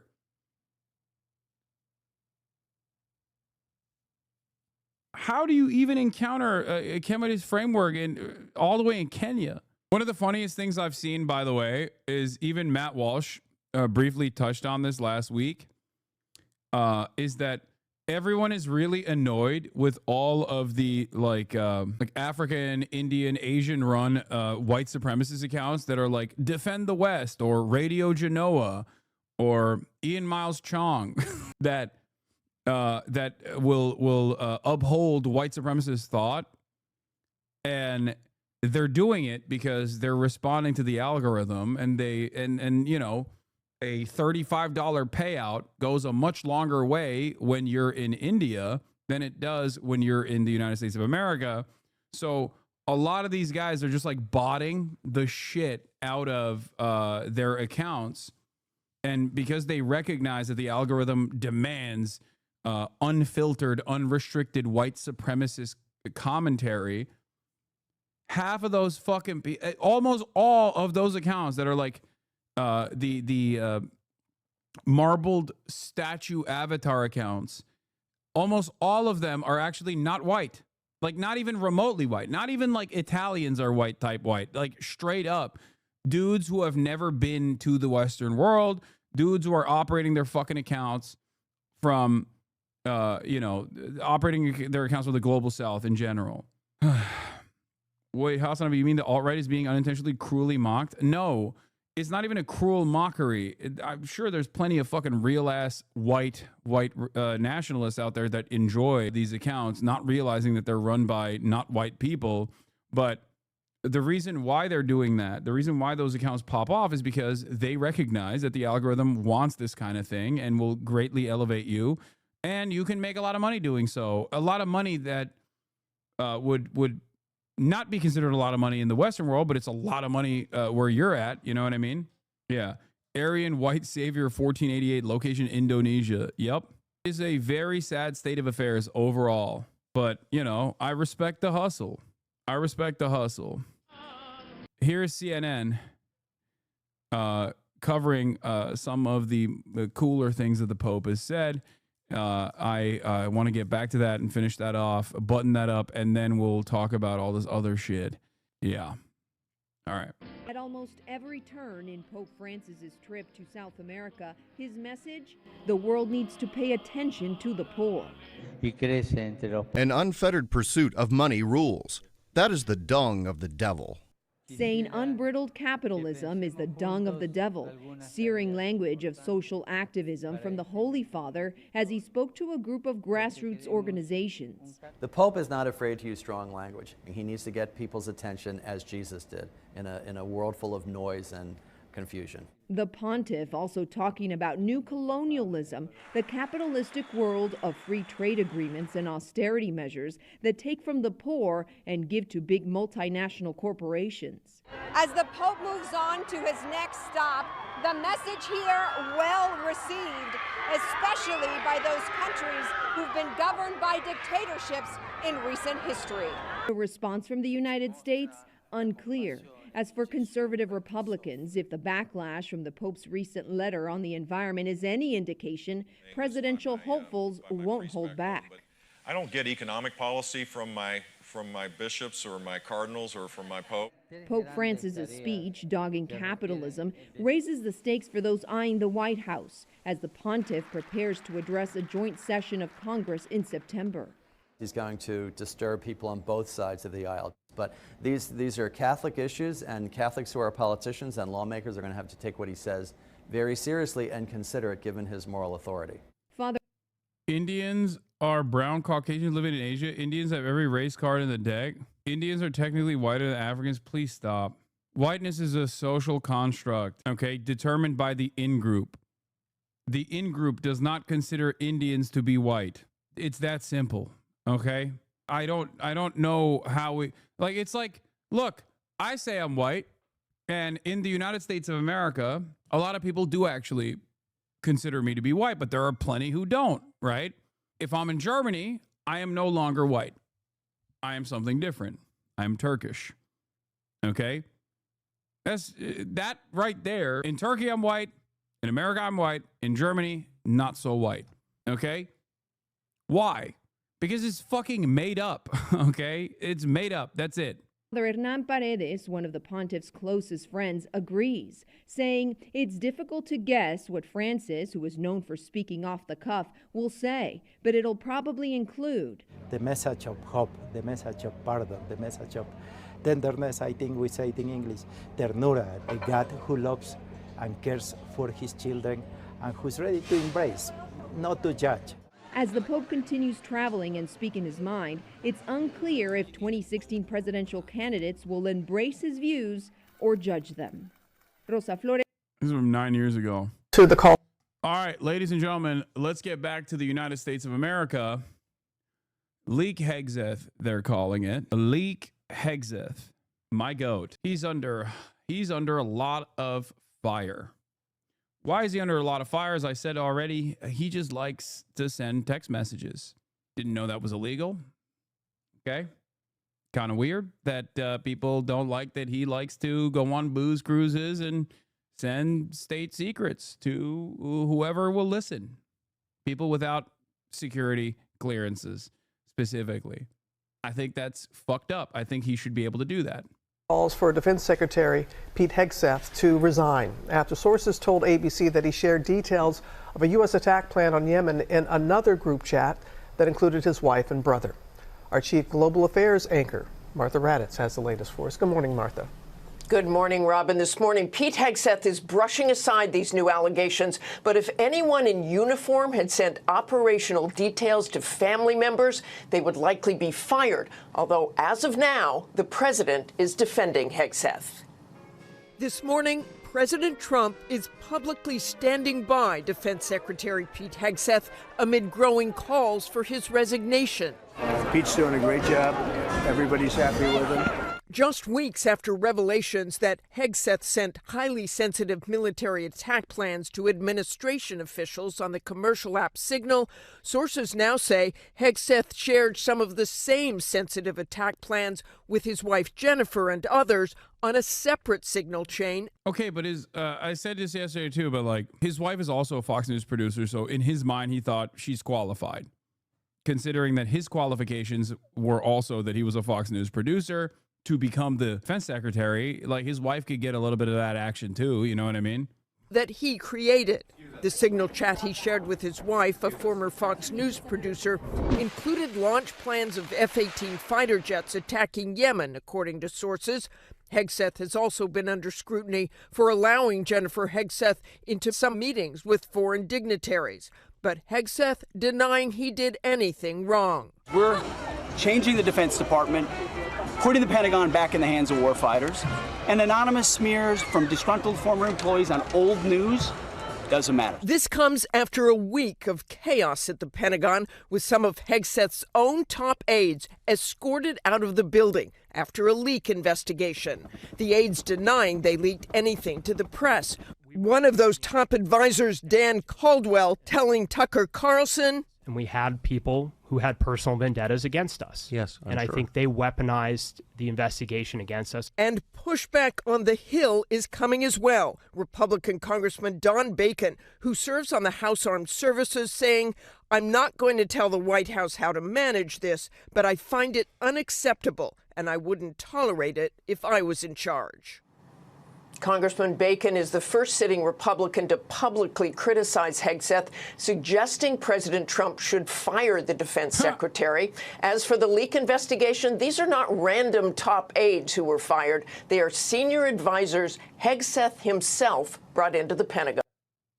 Wait, maybe they were DEI? Guys, maybe Pete Hegseth accidentally brought in top-level executives to the Pentagon, but like didn't realize that they were DEI. And that's why they're firing them. Potentially, maybe like DUI hires. Pete was like, what do you mean? I'm a DUI hire. Might as well bring in other DUI hires. And then everyone was like, you can't do that.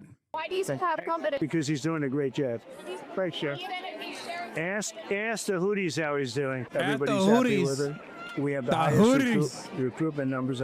Dude, this is the other thing. Like, I love when liberals are like, I hate Donald Trump, but his foreign policy is excellent. Like, what do you have the exact same foreign policy approach that Donald Trump has. Like you love that shit. You're a fan of all the stuff that he's doing. How'd that happen? Something to consider here. I think they've had in. Who says that? Every single liberal that yells at me and says, Hassan, you support the Houthis. You suck. You love terrorism. Every single liberal that says that is also incredibly angry and resentful, understandably, towards Donald Trump. But they agree with Donald Trump's foreign policy, I guess. They just hate the fact that, like, the thing that liberals hang on to about this Pete Hegseth stuff is the fact that they were having these conversations on Signal and were so stupid that they accidentally had an Atlantic reporter in the private chat. That's what they're mad about. They're mad about the incompetence. They're like, no, the YouTube ads is made for your business. Bring your brand to life with targeted video ads and connect with the perfect audience. Grow your business and reach your people with YouTube ads. Don't wish, don't hope, don't dream. No, plan. Do the steps it takes to get it done right and follow them. At Avis, we rent cars, unlike anyone else rents cars. Because for 75 years, we've only had one plan to make sure you keep yours. Let's try this again. Did it work? Hello, hello, hello? Am I back? Dude, that was fucking weird. That was very weird. Know what happened? I got like straight up kicked off. I don't know what the fuck. Audio is out of sync. Is it? It's not LA internet, chat. No, it's not. It's not LA internet. No. It's not. This was something different because my internet was fine. I had to very quickly swap out of my Did they hijack your key? What? No. What are you talking about? What do you mean hijack my key? Yeah, YouTube ads played when you dropped because I fucking swapped it over. I swapped it over to the starting soon screen, and the starting soon screen has it automatically just plays lo-fi music in the background. The starting soon screen plays lo-fi hip-hop on the background, and it's not logged into YouTube, so it just like plays fucking ads sometimes. But what ended up happening was very strange right then and there. It was a very strange thing that took place. The secret memes one? No, that's just a BRB button. I have like a BRB ended. Wait, hold on. I have to do a quick troubleshooting real quick, but here, I'll just play this while I do this quick troubleshooting. No, he's doing a great job. It's just fake news. Well, that was President Trump doubling down on his support for Defense Secretary Pete Hegseth 24 hours ago, denying a New York Times report about sharing sensitive information on another Signal chat called Team Huddle. Here to set the record straight himself, the current Secretary of State, Pete Hegseth, former host right here on Fox and Friends. Pete, hey, great Brian. To see you, Mr. Secretary. Great to see you. So your thoughts on what's been reporting of Team Huddle and the Signal chat that the New York Times says took place between you, your wife, and your brother, and some others. So, Brian, if you remember when this all started. Wait, former Secretary, the current Secretary of State. Oh, shit. He knows, bro. He knows. What does he know? Brian, why did you do that? Oh, busted, dude. Busted. Team Huddle. Here to set the record straight himself, the current Secretary of State, Pete Hegseth, former host right here on Fox and Friends. Pete, hey, great Brian. To see you, Mr. Secretary. Great to see you. So your thoughts on what's been reporting of Team Huddle and the Signal chat that the New York Times says took place between you, your wife, and your brother, and some others. So, Brian, if you remember when this all started, the first go-around, because this is the second go-around, right? They peddle old stuff, they kick it back up. I said repeatedly, no one's texting war plans. You know why I said that? Because I'm in the bowels of the Pentagon every single day. Just 10 minutes ago, I was looking at actual war plans of things that were ongoing or pending things to happen. Because that's on a regular basis on classified systems. That's my job for the war fighters, for the President of the United States. I look at war plans every single day. What was shared over Signal, then and now, however you characterize it, was informal, unclassified coordinations for media coordination and other things. That's what I've said from the beginning. At the beginning, it was left-wing reporters from The Atlantic who got a hold of it and then wanted to create a problem for the president. This is what it's all about, trying to get at President Trump and his agenda. Now, here at the Defense Department, because, Brian, I want this to be very clear. We take the classification of information very important. It's very significant to us that we safeguard it. And so when we had leaks, which we have had here, we did a serious leak investigation. And through that leak investigation, unfortunately, we found some folks that we believe were not holding to the protocols that we hold dear here at the Defense Department. Through that investigation, they have been moved on, and that investigation continues. As a result of that, everything we do here is above board, trying to make sure that we safeguard information. In this point, those folks who were leaking, who have been pushed out of the building, I feel like Batman or Halo. Thank you for the 7 gifted subs. A real warfighter in the chat. Mr. I feel like Batman or Halo. RIP to a real one. are now attempting to leak and sabotage the president's agenda and what we're doing. And that's unfortunate. It's not what I do. It's not how we operate. And so you've got... Bro, there is something incredibly ironic about complaining about leakers when the reason why you're in trouble is because you seemingly have no interest in stopping the dissemination of classified intelligence to people who do not have a security clearance. Like, what do you mean? You're the whole ass leak, big dog, which I like. I personally like that. Got another allegation being pushed again, not based on how we're operating around here. We're for the warfighters, we're for the president, and none of this is based in reality. So, Mr. Secretary, I guess I can conclude this. We know some bizarre situation with Michael Waltz happened with the first time the whole thing with the Signal app came out. You believe this came out, they said it was called Team Huddle, because one of the people who work for you, one of the three who no longer are there, leaked this out as a way to get back at you? That's right, Brian. When you dismiss people who you believe are... Okay. Yeah, that doesn't matter. Like, what matters is why you are having these conversations with your fucking wife, dude, on your personal phone, on your private Signal app. What do you mean? Oh, I can't believe like a disgruntled former employee outed me. It's like, it's so stupid. This is not a defense of anything. Seamus had a funny take about this. He said, you really do get the impression that Hegseth fully expected to slip into the role of a respected Secretary of Defense, but instead he's still just him, an alcoholic Fox News host whose slip-ups are now under the magnifying glass of the entire world. Leaking classified information. And again, the investigation is ongoing and that will take time. And when the evidence produced, it will go to DOJ. He's like, yeah, I never believed in magic until I saw my dogs turn into snakes, dude. This is fucked up.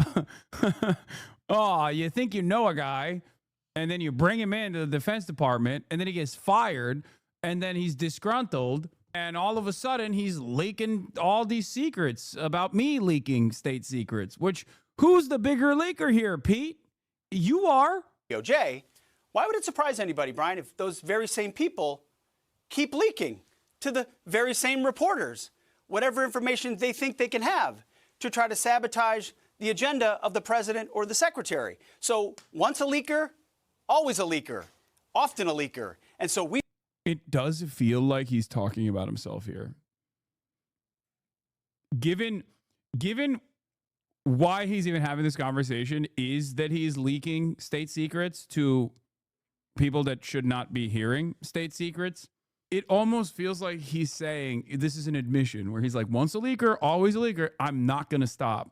I will never stop. Okay?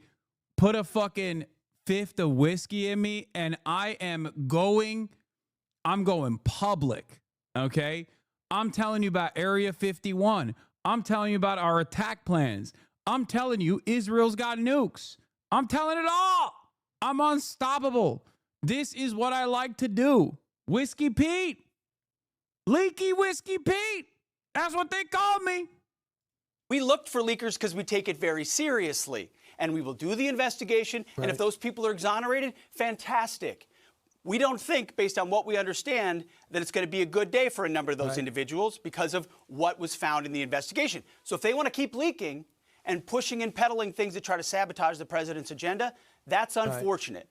But that's how leaking works in this town. We're focused on recruiting, on rooting out DEI, on securing our southwest border, on the president's agenda, and it's going very well at the Pentagon, and I'm proud of it. Right.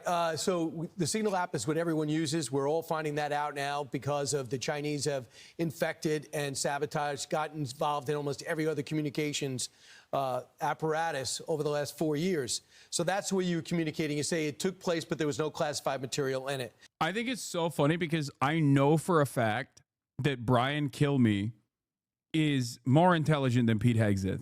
Now, this isn't saying much because Pete Hegseth is a fucking baboon, right? So I know for a fact that he's sitting there thinking, I cannot believe that the Trump administration got our weekend correspondent to become the Secretary of Defense. What the fuck were they thinking? Of course, this is going to be catastrophic. Like, remember, Pete Hegseth was the weekend correspondent for their fucking show. Okay? And now he is the Secretary of Defense. Like, you think they didn't know that he was unqualified? You think Brian Kill Myself, you think he doesn't know that Pete is unqualified for this position? He knows. He knows Pete is unqualified for even Sean Hannity's position at Fox News. Like, think about that. Like, this dude, why do you own a swastika sword when you don't even watch the anime it's from? Feels weird, man. 12-month subscriber. Fallen fan, maintaining former MasterChef Reacts enjoyer, coming back in, 12-month subscriber. I don't know. You've been following me since April 12th, 2020. You might have even actually watched me purchase the fucking bleach sword when I was at the Anime Expo, where I live streamed the purchasing of the bleach sword. Do you think I am a crypto Nazi? You've been in here for long enough. You've been a follower. Not anymore, lol. Nope, I did not. Yeah, no, I understand that you are a fallen, you're a former fan. I get it. In the past 5 years, or rather, I think I know exactly where the fall off happened. I'm really disappointed with how you treated Ethan. I heard that term has been used as a Nazi dog whistle. I feel like the attempts to and then boom, timed out. I know where the disagreements happen. Now, the question to you is this. This shit is confusing to me. Like, you've been smeared as being a terrorist and a hypocrite, but a Nazi? Yeah, I mean, it doesn't fucking matter. None of this is real, okay? It only works on perhaps the dumbest people on the planet. Do you think that my humanist position that guides all of my commentary would have implied that I would be pro-Israel post-October 7? Is that what you thought? Like, you were so shocked that I would stand with marginalized people, oppressed people, the indigenous people that have been destroyed by a settler colonial apparatus. That's August 7th, not October. I know. I'm saying that they stopped posting frequently after October 7.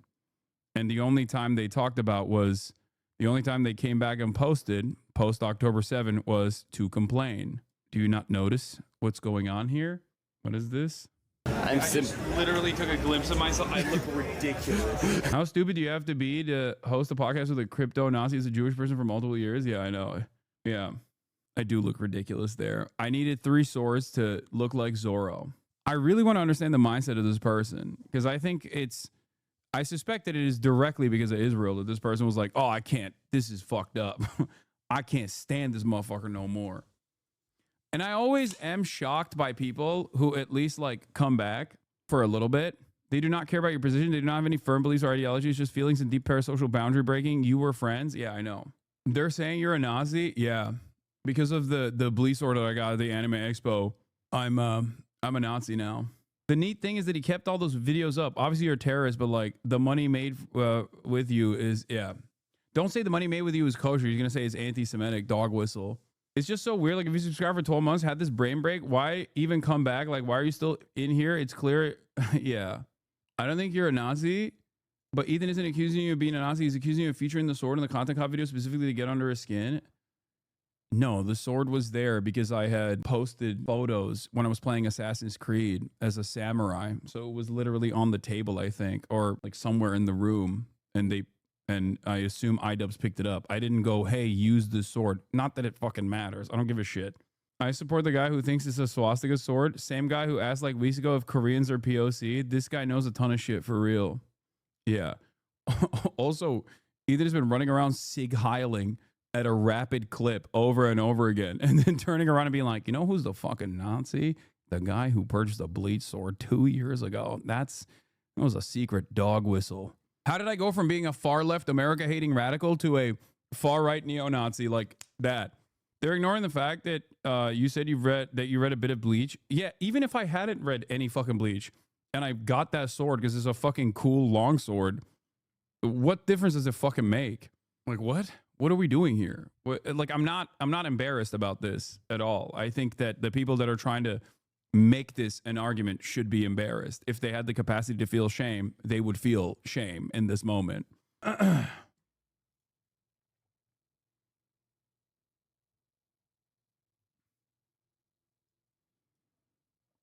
What is this? I think Israel government's fucked up. I was wondering because I watched Ethan's new vid. I just thought you'd respond to Ethan's responses. No. Do you want to know why?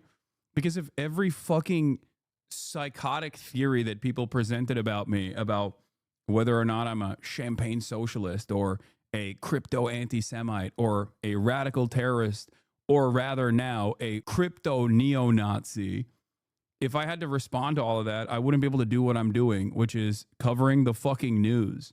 It's incredibly stupid. Why the fuck would I do that? Why would I entertain the delusions of a person who is so desperately trying to present themselves as a victim after doing a fucking harassment and deplatforming initiative of all pro-Palestinian voices that have dared to entertain the notion that Ethan is not pro-Palestine? He can identify all kinds of dog whistles and deeply cares. That's why his chat was glazing Sam Hyde last week for 9 hours. Him and his chat definitely give a fuck about who's saying or doing what, and it doesn't come down to personal vendettas at all.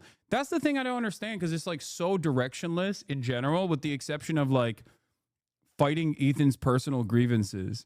Like, why are you doing that in the fucking chat room of a political commentator? You know what I mean? On the boundaries of politics too. Like, this is what I do. Coming to me and being like, well, actually, Ethan has a deeper understanding of the labor theory of value than you do. Like, what? It's, yeah. I've spent the past decade, I think it's more likely he picked that sword purposely because he seems crazy now. Okay, I'm confused. So you agree with his perspective, but then now you're saying he picked the sword because he seems crazy. I don't understand what your argument is in general. You are making him seem crazy? No, I think he's doing that to himself. Stop addressing fake shit they're trying to derail. Yeah. They're creating mini controversies like twice per week. I know.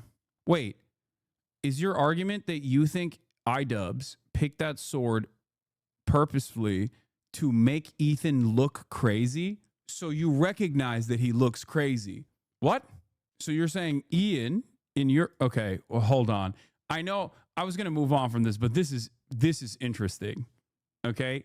I'm sorry. When I see brain rot like this in my chat, it's like I have to cherish it for a brief moment because I feel like this is new depths that I did not think were conceivable. Okay, so you're saying in your mind that Ian iDubbbz looked around my house and found a sword that had the reverse swastika from in its hilt, and didn't just like pick up the first sword he saw that was in his reach, but instead he purposely picked that up specifically so that he would make Ethan go crazy, which means that you recognize that Ethan looks kind of crazy right now, but you still choose to go with his theories. And they shield your racist loser content creator that has crashed out for nearly 2 years. I just don't... I think the parasocial nature of content creation, especially of this sort, does genuinely make people into a QAnon conspiracists. Like, and these aren't like... This isn't your grandma that got her brain broken by fucking looking at Facebook memes for too long. This is like mid-level marketing managers and shit that are in their early 30s It's kind of shocking. Like, you probably should know a little bit better. Just like exercise a little bit. No, Ian looks crazy. Ian looks crazy. Oh, okay. So okay. I misunderstood. I think it's more likely he picked that sword purposely because he seems crazy now. Oh, you're saying Ian looks crazy now. Okay. They need the sword to be nefarious. Otherwise, the content cop was what it was. Nice. Yeah. Try explaining this to an Uber driver. You can't. It's so silly. Ian was picking up Zins and action figures too. Like, it's obviously just playing with all your toys. Okay, they're not toys. They're not toys. How dare you call them toys? They're figurines. They're my collectibles. All right, come on. All right, let's continue with this shit. This is crazy. This was fun. This was a fun little, this was a brief moment of fun that we had. Streamer drama is brain rot worse than what you get from the hog feed? Oh, yeah. Because it's such like, it's like addressing the pettiest of personal grievances for an entirely separate individual that does not know you exist. I found it to be fun. Maybe you guys didn't. It was kind of funny. Over the last few days, your senior advisor, Dan Caldwell, Darren Selnick, Colin Carroll, who was your chief of staff, deputy secretary of defense. The other one, Darren, is now former deputy chief of staff. What is What are you going to do about it? What are you going to do about it? I am a fucking weeb. Yo, chill. This is a clipped out of context. I'm not a weeb. I'm not a weeb. I actually purchased a bleach sword so that I could actually secretly give it to iDubbbz 3 years later. This is an AI video. I'm not actually a weeb at all. I'm not a weeb at all. This wasn't like a famous meme in this community. I actually literally went to the Anime Expo expertly and purchased a bleach sword, despite the fact that I hate bleach, because it looks a lot like a swastika on the hilt of the sword. One day, knowing full well that my podcast co-host at the time would come out as a major defender of Israel and inevitably end the podcast and then go on an extended year-long crash out where he would also simultaneously make it seem like he's the primary victim here. And then eventually he would attack iDubbbz as well. And iDubbbz would pick up that sword. That's right. The Lord works in mysterious ways. I didn't accuse you at all of that. I was asking about it, if you knew anything about it, because Ian legit seems crazy right now, and the Instagram pics with it to show off the swastika pretty well and feels like a really weird choice. Also, I'm in software, but he did clock my age, so good guess. Yes. Well, there was a point in time where you were a chatter, and I know my chatters really well. This is such a Death Note plot. That means you're still a weeb? Yeah. Yes. Ethan was playing tic-tac-toe while I was playing 5-dimensional chess. Never let him know your next move, baby. Yeah. I mean, look, if you think that Ian looks crazy and not Ethan in this process, like, you know, maybe it's a unhealthy dose of parasocial feelings that you have in your heart. Anyway, we need a new segment where we pick a chatter and clock them, age, demographics, etc. I'm not that good at that kind of thing. Even the sweatiest of rightists and weebs and weirdos thinks it's a dumb reach on Ethan's part and are laughing at him while everyone sees him as a joke. Yeah. Love that he noticed the sword and another room full of communist insignia and trinkets. How could he have ever known you are a socialist? I know. I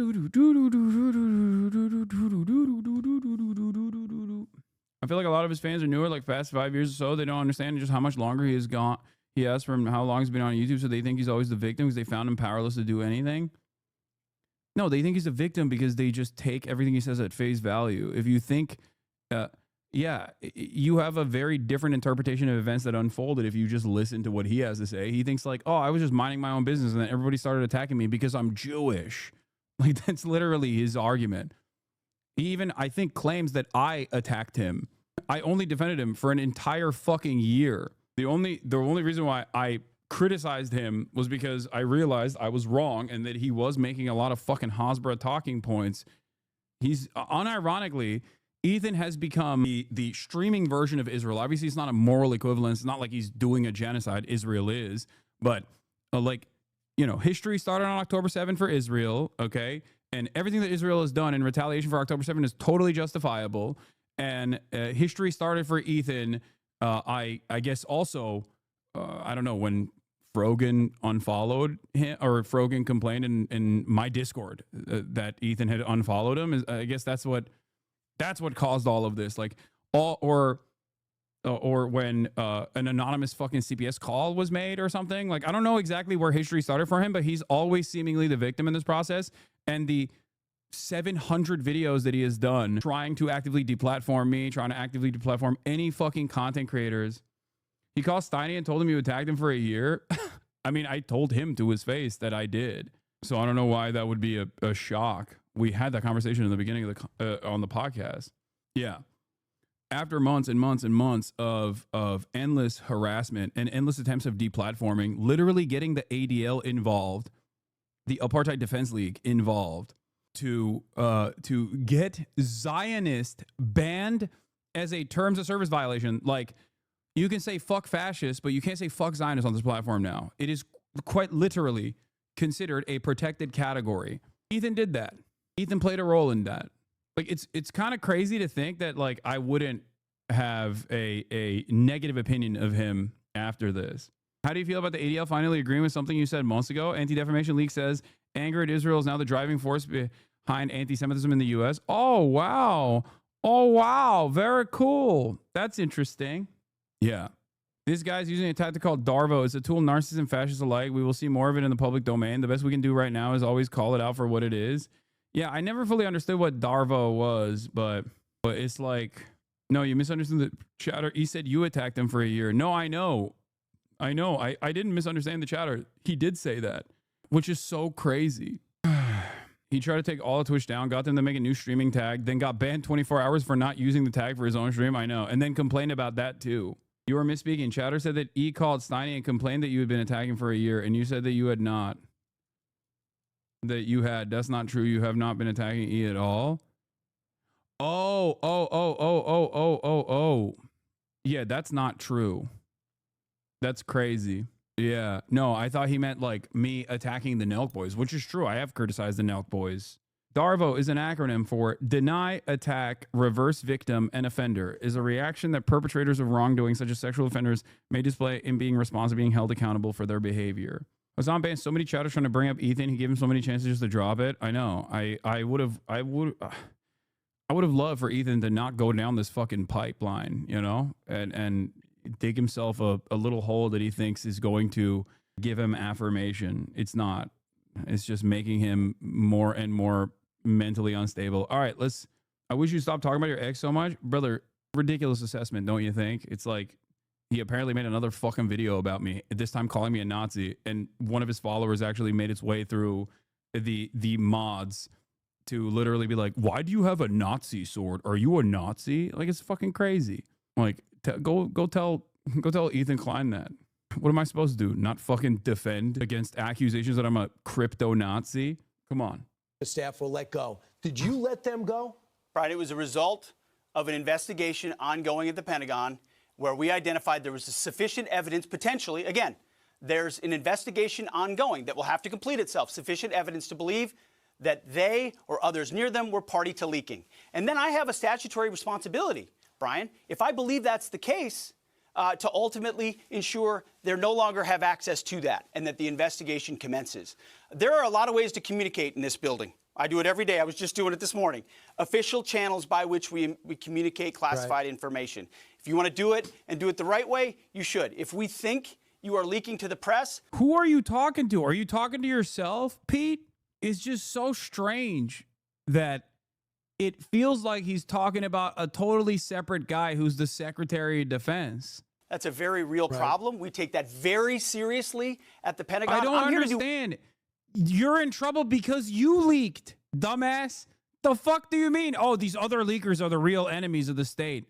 Like, doesn't he realize that when he talks about this, it almost feels like he's talking about himself to the average person? Because to the average person, they don't give a fuck who actually was the one who went to the New York Times with the story. The average person goes, why is the Secretary of Defense communicating attack plans to his fucking wife on Signal? You're the OG leaker, big dog. It's way. Okay, I'll say it like this. If you had not done this thing, right, that you are in trouble for, and instead someone from the people that you hired went out and like release state secrets, I would still be on board with that. I love leaks, but I understand why you could at least entertain this position. Like, oh, it's really fucked up that this guy that I hired was a disgruntled former employee that turned around and like released state secrets to the fucking lying press or whatever, right? Like fake news media. Like that's, but you're the one who initially, like the entire point of contention here is that you leaked information. You leaked this information. So now, whenever you talk about leakers and punishing them, it kind of feels like you're talking about yourself. Having said that, however, I do think that we are getting dumber and dumber. Do one job. One you. job for the president and the American people. Secure the country. America first. Peace through strength. I don't have time for leakers. I don't have time for the hoax press that peddles old stories from disgruntled employees. We should be talking about the decimation of the Houthis, how we're pushing back the Chinese, how we have a new defense area at the southern border. Instead, disgruntled former employees are peddling things to try to save their ass.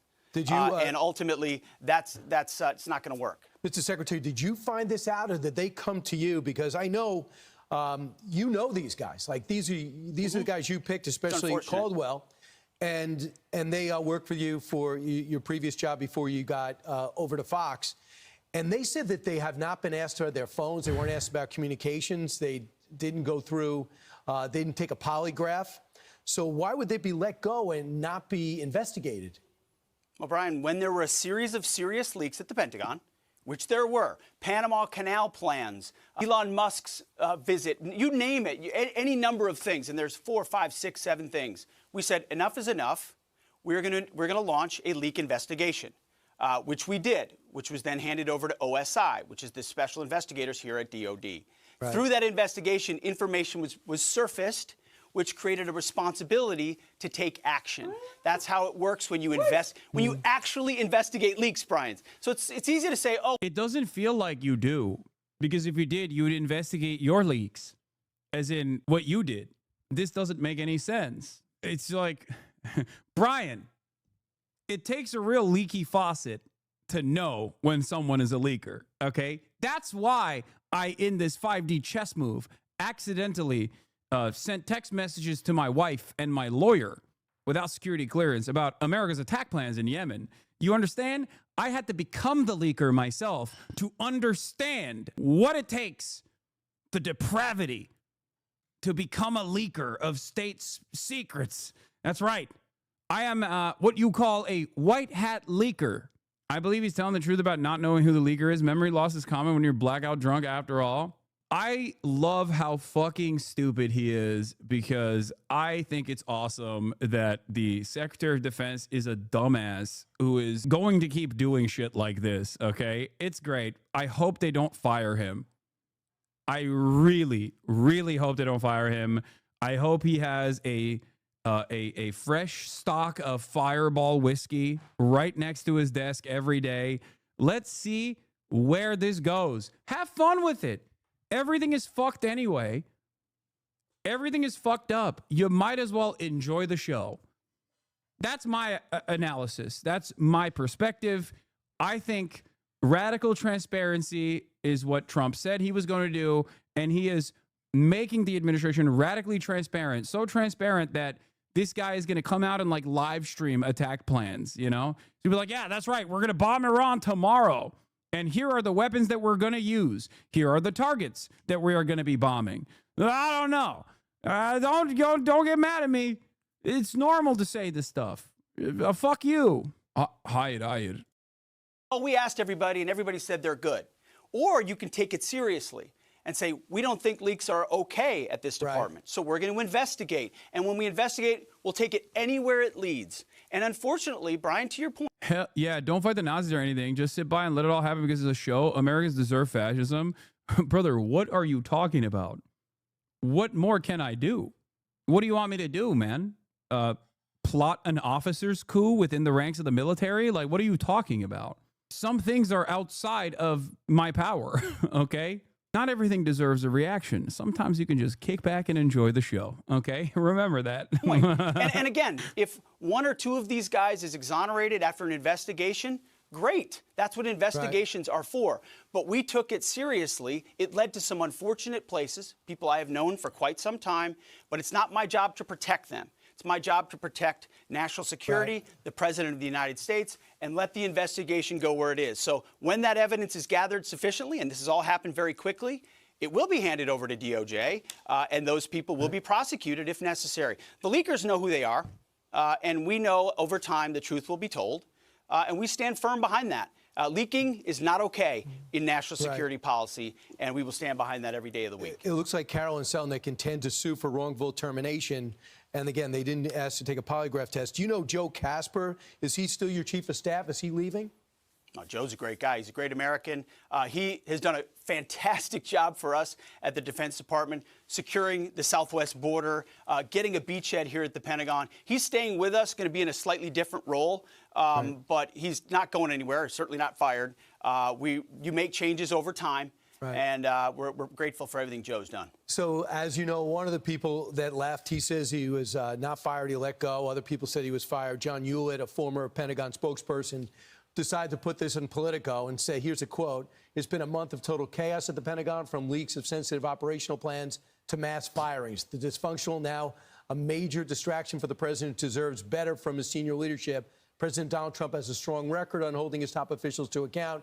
Given that, it's hard to see Defense Secretary Pete Hegseth remaining in his role for much longer." You know him. I know he was let go. He had a great idea to get rid of Jackie Robinson, being sarcastic, from the Pentagon. Your thoughts about that statement? You think you can all just be incremental? No February Revolution? What do you mean? Even to get to that point, you have to incrementally move and organize. It doesn't happen spontaneously. Anybody that knows John knows why we let him go. We did a lot of favors for John. He did some good work up front. Then he was moved along and asked to move along. Now he's misrepresented a lot of things in the press. It's unfortunate. We did right by him. We tried to help. He's spinning it otherwise. It's too bad. It's politics, I guess. Mr. Secretary, do you think you take this job, you come in with war experience and all your great background, do you think there's a lot of people who don't want you there, and there's some type of deep state forces that want to make sure you don't stay there? They've come after me from day one, just like they've come after President Trump. I mean, I've gotten a fraction of what President Trump got in that first term. What he's endured is superhuman. It's not hard for me to do this job. I know exactly why I'm here. To bring warfighting and the warfighting ethos back to the Pentagon, to rip out the insidious ideologies and not compromise and not back down, to bring in new press voices into the Pentagon, which we've done, to reestablish standards and accountability, to not tolerate leakers, to 100% operational control of our border, to get rid of trans lunacy in the military. We haven't backed down. See, here's the thing. A lot of people come to Washington and they just play the game. And it's you punch their ticket and get along to go along and, you know, start doing Meet the Press and going to the Council on Foreign Relations and spending time with all the new. Okay, this is a aesthetic note. I think he moves around way too much and emotes way too much when talking about supposedly serious issues. It just feels like he's done a bump before this combo took place. Maybe I'm wrong. Okay, but it feels kind of weird that he's just like, yeah, you don't understand. Everything's fine. I'm not drunk. Brian, you know me, Brian. I was the weekend host. You need a hair of the dog when you wake up to combat the shakes, Brian. Well, what do you, that's normal. It's medicine. It's medicine. It's medicine to me. You view-botting? Yeah, totally. New cocktail sipping crowd. That's not why I'm here. I'm here because President Trump asked me to bring warfighting back to the Pentagon every single day. That is our focus. And if people don't like it, they can come after me. Rise up, bots in the chat. I'm standing right here. The warfighters are behind us. Our enemies know they're on notice. Our allies know we're behind them. And that, in this dangerous world, for the American people, is what it's all about. I've been on 2 bases over the last 2 months. They're overwhelmingly, anecdotally support for you. And they talked about recruiting going up. So I asked for official numbers. They are through the roof. Take a look at these numbers with the Army, Air Force, and Marines. You are up 108% in November, 119% in February, 108% after the election, 105% with the Navy. With the Marines, up 112%. Yeah, no, hell yeah. We need that. More And, dumbasses we're to getting their fucking views die on to things. defend You know, there are a Israel's lot of things. They have genocide. VAT taxes. They have everything you can have. President Trump is live. Don't Speaking forget, to as an reporters at the example, Oval Office, let's European go. Union was set up to take advantage of the United States. That's why it was set, and they've done that, but they're not doing that anymore. Yeah. Will you prevent Hamas from having any role in governing a post-war Gaza? And will Hamas have to be permanently eradicated for a ceasefire to be reached? Well, we're not going to let Hamas do that, and we're going to see what happens with Gaza.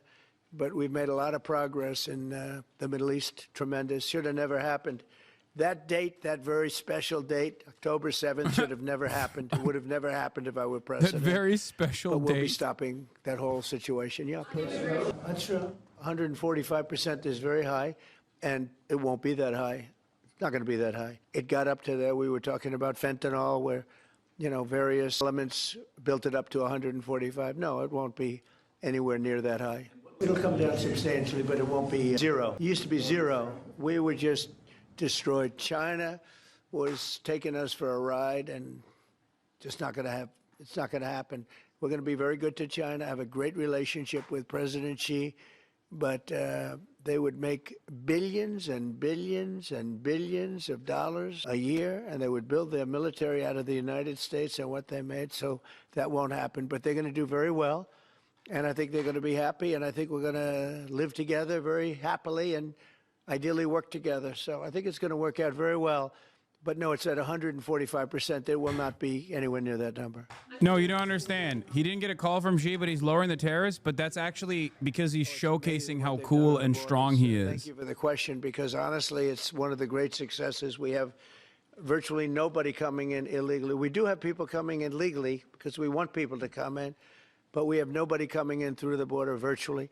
We were having hundreds of thousands of people a month come in under Biden. And they came in from prisons. They came in from institutions. They came in from gangs in Venezuela and other countries all over the world, not just South America.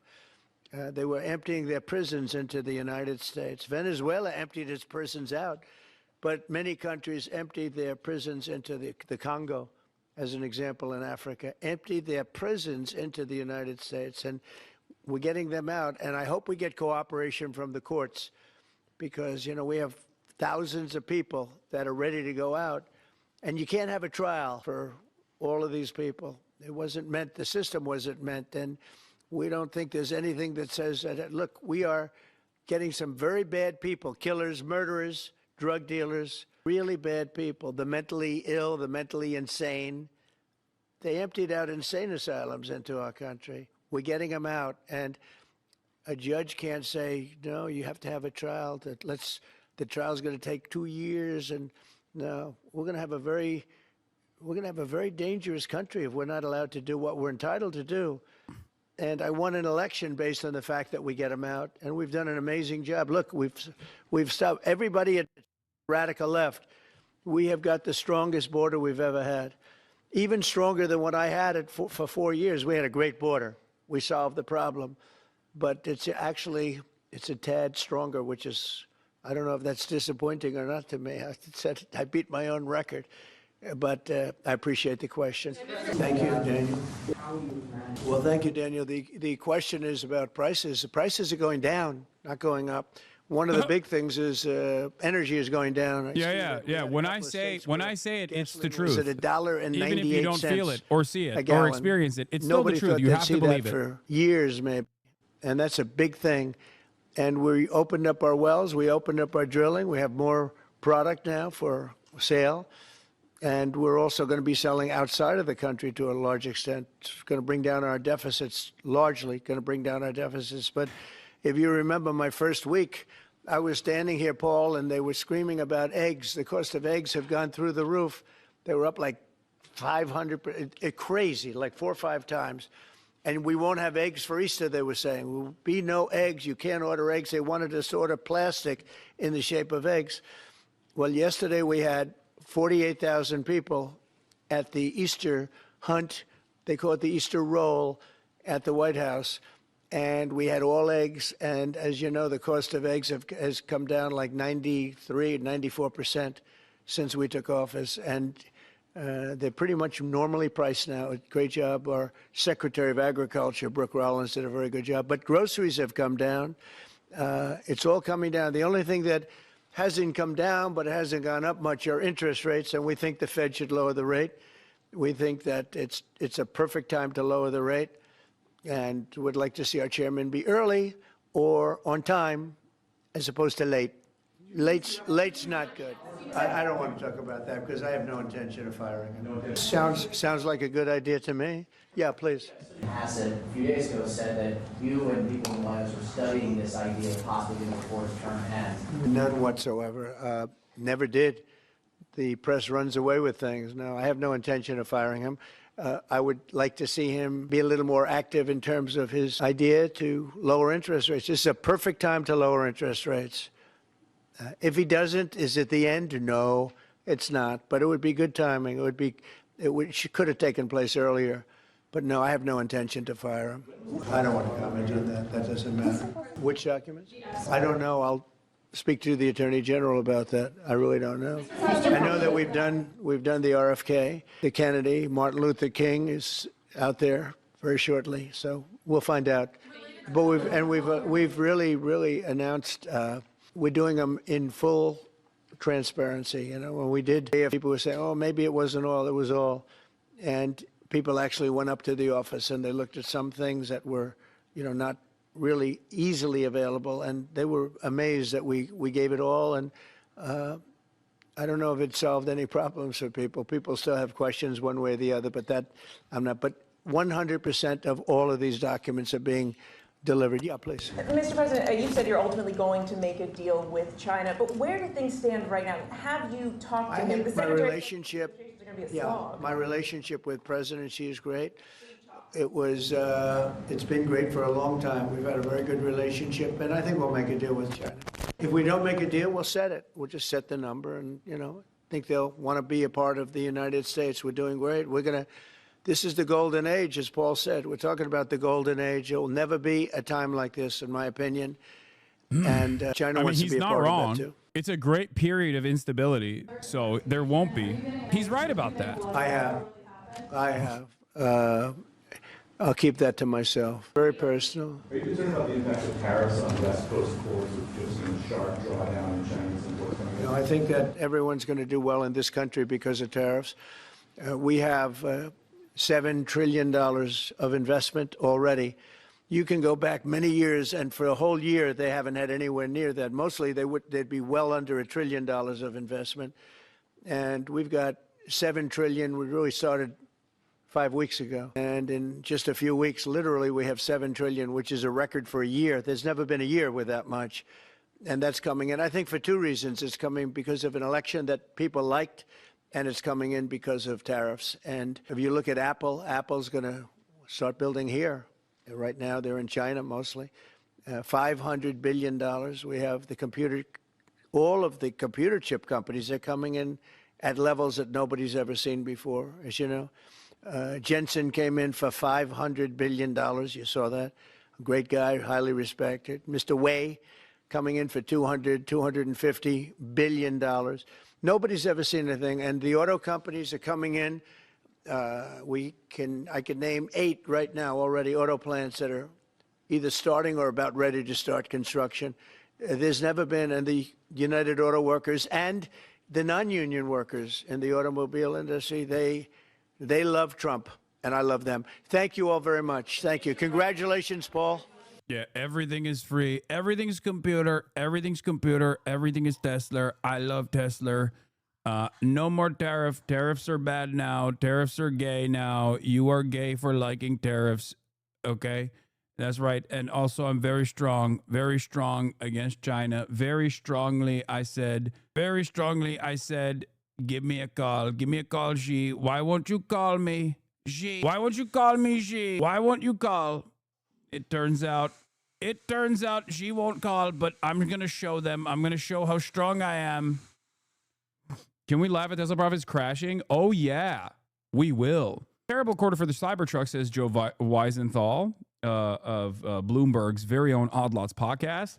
While deliveries of the Model 3 and Model Y were down 12%, other models, the bucket that includes the Cybertruck, were down a whopping 24%. That far outpaces the decline in production of 16% for Model 3 and Model Y for 18% for other models.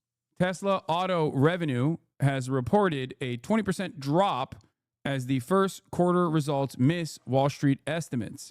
She wants Trump to watch the content nuke before talking to him. Yeah, that's what she is saying. Tesla's profits are down 71% year over year. Tesla posts a $400 million profit, down 71% year over year. Revenue is down nearly $2 billion compared to the same time last year. Wow. Without the $595 million in automotive regulatory credits, which other manufacturers buy off Tesla to comply with emissions requirements, Tesla would have posted a loss this quarter. And remember, a lot of the other automotive industry companies are also making their own electric vehicles now, which is part of the reason why the regulatory credits are their regulatory credits, which still keep Tesla afloat, which is part of the reason why I fucking despise Elon Musk so much and have for such a long time, is because he's such an annoying piece of shit about the government and government expenditures when he is the number one welfare queen. Okay. The green credit swap scheme, if it did not exist, Tesla literally would not exist. I need you to understand this, because there have been numerous instances where Tesla almost defaulted, where the only thing that kept it alive, the only thing that fucking kept it alive was this automotive regulatory credits, which dictates that other companies, other automotive industry companies that fucking don't make, renewable energy backed, don't make like electric vehicles or whatever, will turn around and purchase, like, to offset the carbon footprint that they have. They'll go around, they go and give money to Tesla to make it seem like, oh, Tesla is creating our EV fleet. Why did the Tesla stock go up after this? Never mind, it's going vertical yet again. This shit makes no sense. He's fucking doubling down on the earnings call right now. Is so funny. It might go up because he's gonna lie again.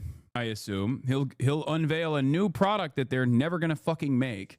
He'll be like, yeah, I'm actually, if you drive a Tesla now, it's not only fully self-driving, but also it can fly you to the fucking moon. And then people will be like, oh, Elon, he's so brilliant. He's going to do it.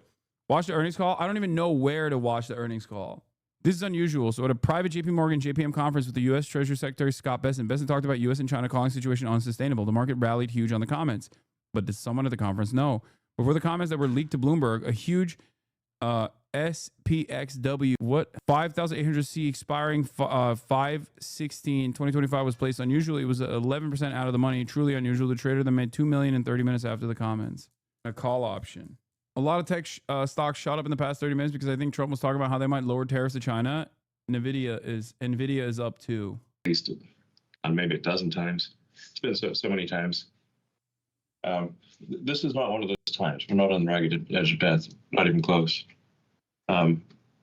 So there are some challenges, and I expect that this year will be. Yeah, I said Nvidia too. Some unexpected bumps this year. Up. I remain extremely optimistic about the future of the company. The future of the company is fundamentally based on large-scale autonomous cars and large-scale, in large volume, vast numbers of autonomous humanoid robots. So the value of a company that makes truly useful autonomous humanoid robots and autonomous useful vehicles at scale, at low cost, which is what Tesla's going to do, is staggering. I continue to believe that Tesla, with excellent execution, will be the most valuable company in the world by far. But that's an important if. We must execute well. But if we do execute well, I think Tesla will be the most valuable company in the world by far. It may be as valuable as the next 5 companies combined. So, but there'll be a few bumps along the road before. Who's buying this? Happens. I mean, it's the same people that fucking bought in on Walter Bloomberg falsely claiming that Donald Trump was going to do a 90-day pause, okay, because of like one random answer that came from an administrative figure, and then the market recovered $4 trillion worth of value in a matter of hours until the White House came out and said, we're not going to do that. None of this shit makes sense. Okay? It's all people that are holding on and trying to create the appearance of confidence because they already have so much stock. They have too much investment. It's a sunk cost for them. So they have to hope that other people will get on board with it. It's just all cope. It will really go exponential from there. So I'd encourage people to look beyond like the, some sort of bumps and potholes of the road immediately ahead of us. Lift your gaze to the bright, shining, citadel on a hill. I don't know, some Reagan-esque imagery, and that's where we're headed. And not too distant future, like I said, end of next year type of thing. So, let's see. With respect to supply chain risk, something that Tesla has been working on for several years is to localize supply chains. This actually makes sense from a cost standpoint, and from a logistics risk standpoint. Is to have the supply chains be at least. He doesn't sound confident at all in what he's saying. Yeah, this is how he sounds all the time now. This is how he sounds. And so we are the least affected car company with respect to tariffs, at least in most respects. I mean, it remains to be seen. Now tariffs are still, tough on a company when margins are still low. But we do have localized supply chains in North America, Europe, and China. So that puts us in a stronger position than any of our competitors. And undoubtedly, I'm going to get a lot of questions about tariffs. And I just want to emphasize that the tariff decision is entirely up to the President of the United States. I will weigh in with my advice with the President, which he will listen to my advice, but then it's up to him, of course, to make his decision. I've been on the record many times as saying that I believe lower tariffs are generally a good idea for prosperity. But this decision is fundamentally up to the elected representative of the people, being the President of the United States. So, I'll continue to advocate for lower tariffs rather than higher tariffs, but that's all I can do.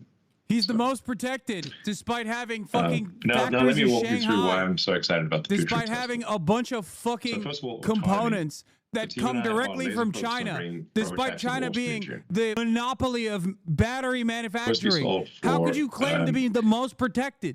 You're fucked.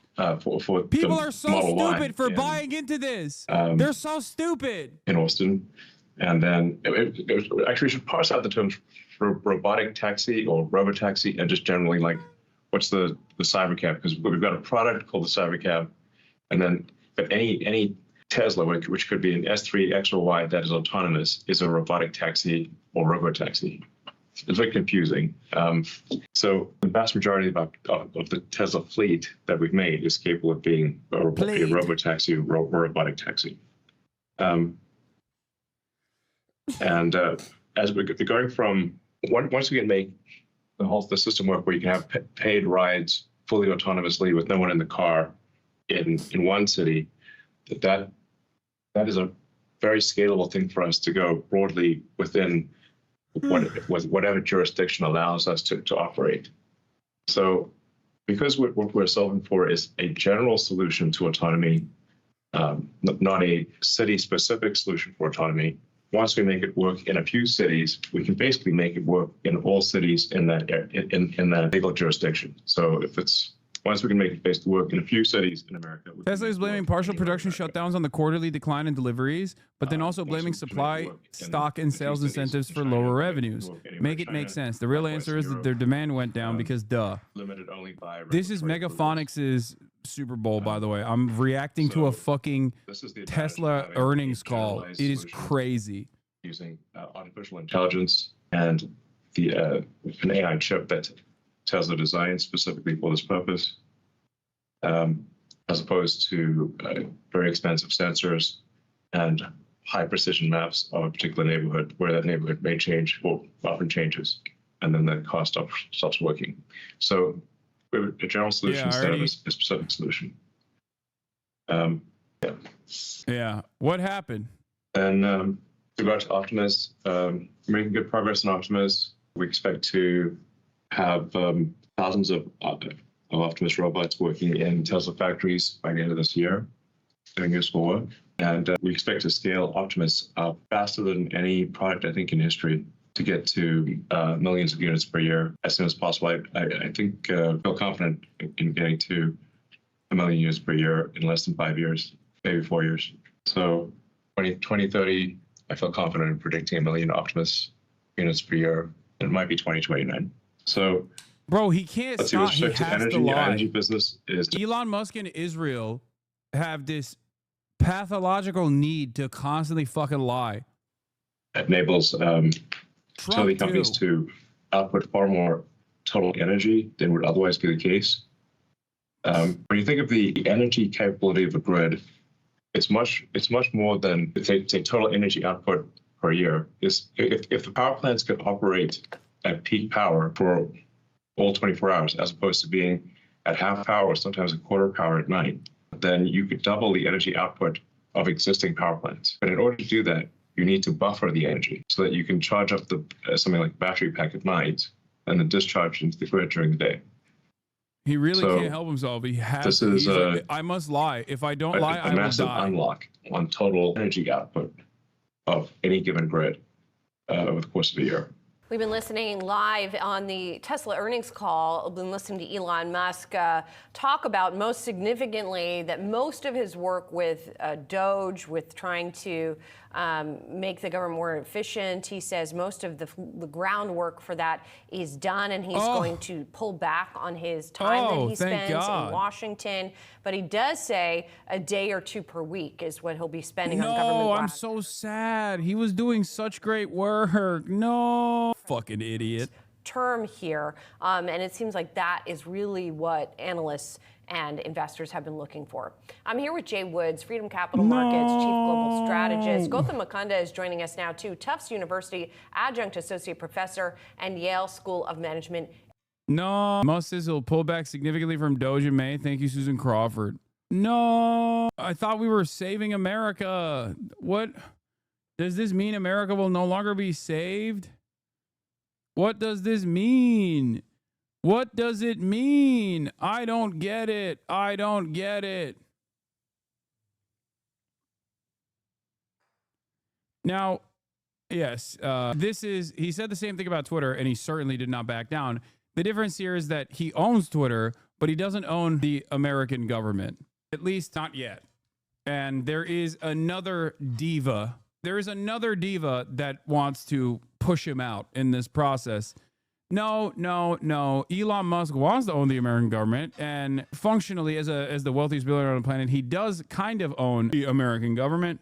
But in terms of having direct access to the White House in the ways that he has enjoyed thus far, he, I think, is meeting a more powerful force here. It's an unstoppable force meeting an immovable object, and the immovable object is Donald Trump. Israeli deputy minister had a meltdown over Russia Today reporter's question. Yeah, I saw it. I saw this while I was pissing. We'll look at that in a second. Anyway, we're moving on from freaking. Let's take a look. Pete Hegseth. Let's take a look at President Trump being on a planet all by himself. Harry Enton on market fears. Let's run the numbers. Stock market and recession changes. Market panic. Everything's computer.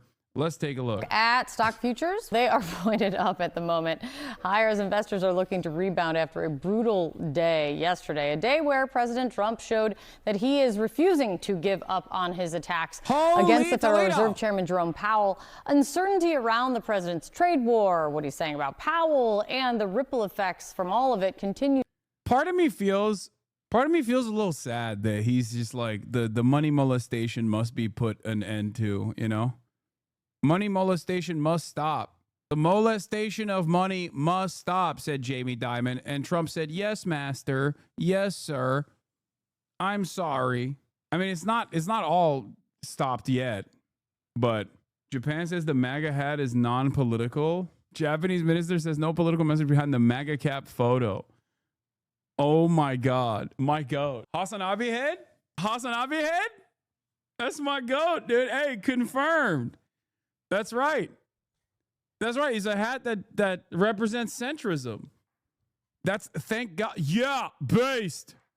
I know Asmongold is not streaming apparently for the week, so if you guys were looking for some nuanced apolitical takes, don't worry, I got it for you. Are you ready? Yeah, based. Yeah, of course Trump is gonna do that. Everybody likes him. Everybody thinks he's the best. Yeah. Well. Little mini F. Look at that. Twitch, USAID, coming after apolitical, nuanced streamers. Once again, coming after nuanced, apolitical, centrist streamers. I'm just doing common sense. Not so common. Yeah. Fuck around and find out. Right, chat? Fuck around and find out. Yeah. USAID and DEI. It's over. They took a lot from us. Titties in video games. They took that from us. Yeah. And now we're bringing titties back. Oh, shit. What happened to Hassan? Hasmongold, baby. Based apolitical guy. Used to weigh on America. Yeah, people think I'm joking when I do the I think that video game takes that are so fucking insane where you're like, no, he possibly hadn't done that here.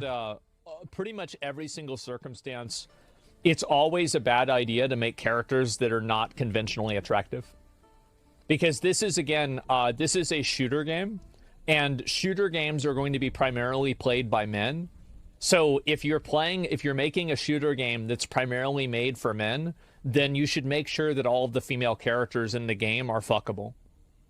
And I know this might sound crazy to say, but I'm just going to say it. Yeah, say it. He's so brave. Yeah, based. That's what you should do.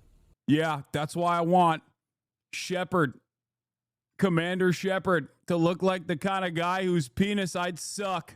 Yeah, that's right.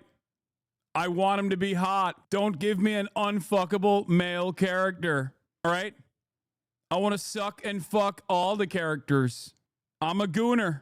That's right. Yeah, based. That's what you should do, because that's what people want to do. That's what girls will cosplay. Girls don't want to cosplay ugly, weird-looking, androgynous, creepy characters. And all of that, like, think about how much advertising Marvel Rivals gets. Yeah, men play the game because they're playing the game to shoot. Women, they want to cosplay. Yeah, in between, making sandwiches. Based. It's because of how many girls try to cosplay the characters. I think that... Yeah, that's right. Tell girls some more about what they want. Yeah, I'm the guy. Look at me. I know what women want. All right? Yeah. Hoflation. I'm done. I can't keep doing this. I'm sorry. Asmongold always puts a smile on my face. I just when I see his takes, it's just fun. It's a fun little journey that we went on here. Okay, take a shot every time he says, "Yeah, I'm based." Yeah, just common sense. Yeah, not so common. Unique users detected 3,100. Mr. Destructoid, only 7% of viewers. Yeah, I only have 30. Wait, did you actually reduce the number by 10? Is that what happened? Because it says right here, the logged on user count, also known as the chatter count on Chatterino, is 29,700.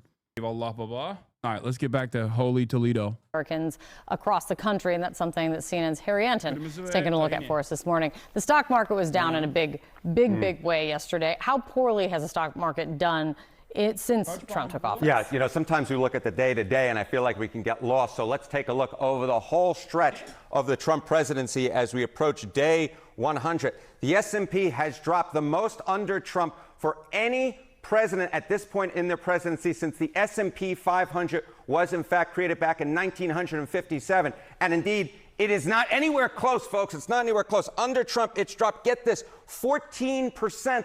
The next closest one was George W. Bush back in 2001, a drop of just half that at 7%. No other elected president at this point in their presidency saw a drop of 5% or more. So Donald Trump is on a planet all by himself, a planet you do not want to be on, the American people don't want to be on, in terms of the drop in the S&P 500 approaching 15% already in his presidency. No bueno. Yeah, this is base too. Yeah. Fuck money. Trump won on. making video game titties big. He ran on Oblivion Remaster. Guess what? Shadow dropped Oblivion Remaster. Based. Who cares about anything else? Let it burn. It builds character. I'll grind way harder. Take all of it away. I'll grind harder, chat. Well.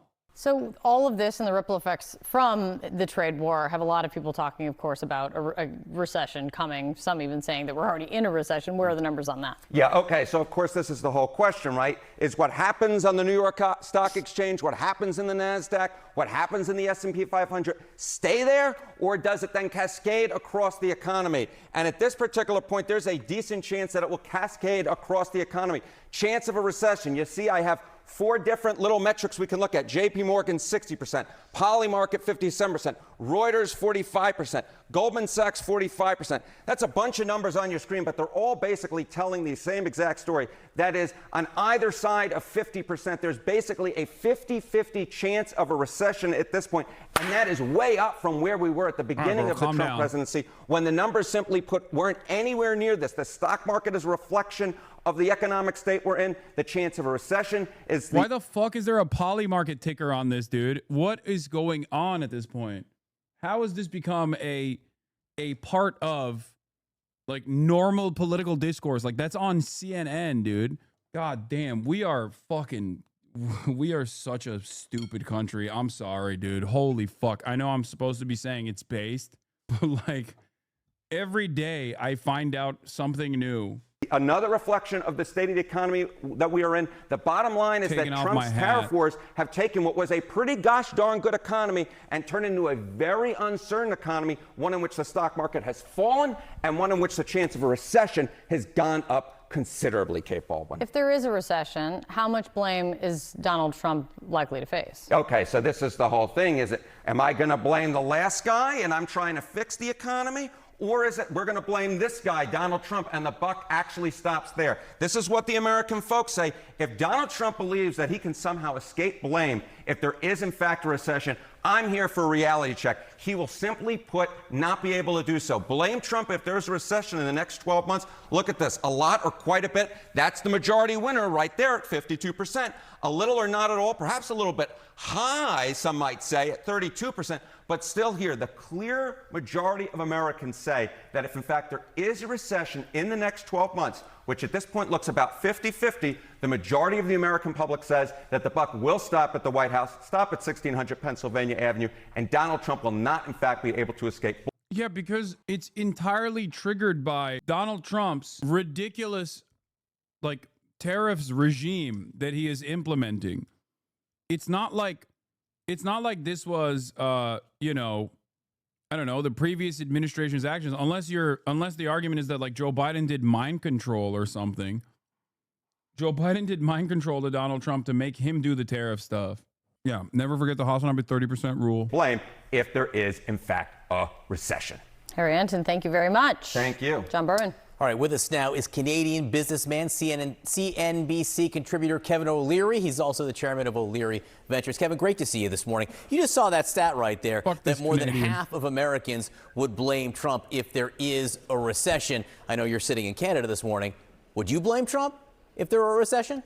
Well, let me just say that we've been talking about recession now for 4 years in a row, you may recall. Forecasters of recessions have been wrong for 4 years straight. So probabilities of 32 to 55%, that's interesting, but we are not in a recession right now. It really depends on how long these tariff wars go on for. I mean, it's widely assumed right now that the Euro. Wait, last week this fucking bald piece of shit was talking about how we need to do 10,000% tariffs on China. He said, and I quote, "We must crush the Chinese workers' heads against the wall." He said we need to squeeze Chinese workers' heads against the wall. That's what he said.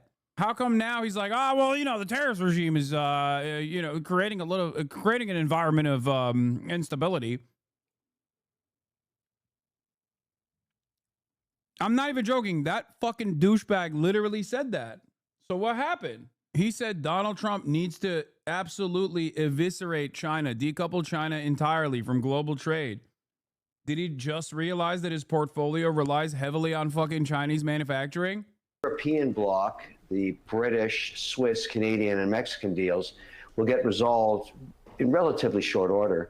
The giant question mark, and certainly this is on Powell's mind when he refuses to drop rates, is how long will the China situation last? Because that one looks far more complicated. It's not just trade and tariffs. It's Wait, what? IP theft and access to markets and WTO issues. There's a lot on the table with China. And so I would argue right now that people that count out the American economy are constantly wrong all the time. It's the largest. Kevin, you said it was simple last week. Kev, what are you saying? This is a totally different message than last week, big dog. Wait, what?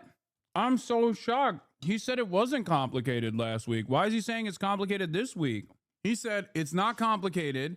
China will back down with pressure. We have a very important market to enter here, and that art of the deal is going to work all the way. And if he verbatim said, if I do say so myself, we should make the tariffs 400%. Economy on Earth represents, 26% of the world's GDP and almost 40% of all consumables. So it's a difficult, tricky situation, I agree. But I'm an investor. I have to make these decisions every day, and I'm not investing for a recession right now. I'd be pulling my horns in, and I want to remind you, the market's correct 20% all the time. Almost every 18 months that happens. And so why correct is different every time. This is because of scares on tariffs, but this is nothing new for the S&P 500. And frankly, it's often and has been for over 100 years a buying opportunity. The American economy generates 8 to 10% returns over the long run. And now you're getting to buy at a 17, 18 PE versus 23 just 4 months ago. It's a value deal. I would say yes, there are corrections all the time. This is a little different, right? I mean, the Dow, the worst April since the Great Depression, the S&P, the same thing. There's a lot of focus on the stock market. The Wall Street Journal, which put out that headline today that got a lot of information, also notes it's not just stocks, right? The Journal writes, counterweights that usually strengthen when stocks fall, such as government bonds and the U.S. dollar, also under pressure. Yields on 10-year U.S. Treasuries, a key benchmark, have increased 0.16% in April. The ICE U.S. dollar index slips more than 1% Monday to its lowest level in 3 years. With other defensive plays falling short, investors have piled into one of the oldest hedges there is, gold. An all-time high for gold. So, look, the markets in general, not just stocks, are saying we're not so sure about the U.S. right now. No, you're right. There's a lot of volatility, and that's what you get when you take these kinds of actions. No administration has ever taken on 60 trade negotiations simultaneously, let alone China on top of that. The job owning with the Fed that Trump is doing. Yeah, maybe it's not a good idea to do that for literally no reason. Don't you think? Yeah, no one has been dumb enough to just break global trade with no discernible mechanism to rebuild manufacturing, mind you, which makes it even funnier. Like, it's awesome. It's so funny. I'm sorry. It's just like these things are completely outside of our control. So what do you do but laugh? I hope the fear of God was put in this asshole's heart, okay? Over the past couple of weeks. He's been running around talking about how brave, bold, and beautiful Trump is for these decisions, and now, seemingly, his attitude has shifted. Every administration does. There's always the Fed is at loggerhead with the executive. The executive always wants interest rates down. The Fed has to worry about inflation. And really what Powell is saying, I don't know how long China's going on for, and that could be inflationary if it lasts months and months, so I'm not going to drop rates. So all of this. Look, it's really ugly. This president won the election based on squeeze Chinese heads into the wall now. The world's GDP. America is the #1 economy on earth with all the cards. We will not have that forever. It's time to squeeze Chinese heads into the wall now. Well, I'm hold not on talking a about second, tariffs Kevin. on Well, 60 I hear you, but hold on. If we're talking about people, the average consumer, not necessarily the head honchos of businesses all across the globe, can they withstand the pressure of that sort of tax on the goods? It's short-lived. There will be. But what's your timeline compared to, you don't know the average American's timeline, what they can actually survive. There's people right now who can't survive 400% tomorrow morning, cheese on an airplane to Washington to cut a deal. What do you think? You know, here's the thing, though. This is the perfect example of I understand how it would benefit you, but that's not what the American people. Stuff is, we've seen this movie before, and the volatility index is very high, the VIX. But that's because of the nature of this administration. And I've always said this about Trump. I'm not advocating for Trump. I advocate for policy. I don't shill for politicians. I would like to see the China issue resolved once and for all. After 20 years, and as an individual who invests, and I want to do business in China, I've invested there, and I've said this multiple. Wow, he's no longer advocating for Trump, guys. Wait, he said he wanted to put money on a bet. If Donald Trump increased tariffs to 400%, she would be on a jet tomorrow. So strange. Look at the tonal shift. Well, time passes, opinions turn, opinions change. You start recognizing the writing on the wall. Who knows? Multiple times in the last 6 weeks. I'm an example of someone who's really been screwed by the Chinese in IP theft. And I've kind of done with it. So I'm very happy that some administration, this one particularly, is taking them on to resolve this problem once and for all. And she needs the U.S. and the U.S. needs me. So let's get this thing resolved. I'm okay with the volatility. The China thing is a really interesting issue. I'm not going to give you the long quote. We have an Atlantic article here, but the Atlantic wrote last week, basically, taking on China is a good idea, and there might be a chance to win here, but Trump is doing it, says the Atlantic, entirely the wrong way, because the one thing you want if you're going to take on China right now, literally the number one thing is friends. So what's happened here is the president is also going after all the rest of the world who you will need. And you've taken away the one thing that gives you the biggest advantage over China. You're making a good point. If you could get a union, which I think will happen pretty quickly, if you think about just the EU, Britain, Switzerland, Canada, and Mexico, that's about 72% of all the trade with the U.S. So if you get that resolved, it works. The one thing I would say that I've noticed as I do business all around the world, in the Middle East and in Europe, 50% of the people in the world have Trump derangement syndrome. And they still have a really hard time understanding why he's back in the White House. And I say to them, listen, it doesn't matter. He's in the White House. We have to deal with the policy, not Trump, the policy. Let's forget about the fact that he's in the White House. There's nothing you can do about it. He was elected with a majority. Let's get over the derangement syndrome. Let's focus on the policy and get stuff done. Because I got to tell you, there's a lot of people that go out of their minds just the fact that he's back in there. And I realize it is what it is, but I've got to deal with it too. I mean, I just have to deal with policy. And I think you're right. If he gets this policy right and circles the wagons with It's just crazy because you definitely do advocate for Trump. So why are you saying you don't advocate for Trump now? Oh, why are the markets behaving the way that they're behaving? Why is there so much volatility? Why is the VIX the hottest ticker on the New York Stock Exchange? What's the question there? Why is all this happening? Oh, it's just Trump derangement syndrome. No, asshole. It's because they look at how deranged Trump is and go, well, this doesn't instill a lot of confidence in me. Can you explain IP theft in China? Yeah, IP theft is cope that capital owners fucking claim is a horribly uncompetitive business practice implemented by China that they absolutely agreed to. That's it. Initially, they did not think that China would be able to become a competitive manufacturing hub that could have any sort of, like that, it would have any sort of foothold or even become a leader in key sectors. So I don't even know what IP he's talking about because I don't know what kind of companies he has like done manufacturing in China for. I find it really funny. Maybe it's like some Shark Tank shit. Can you imagine? China, they stole the ShamWow. They stole this small business that I bought on Shark Tank that is a different version of Poppers. Yeah, Scrub Daddy.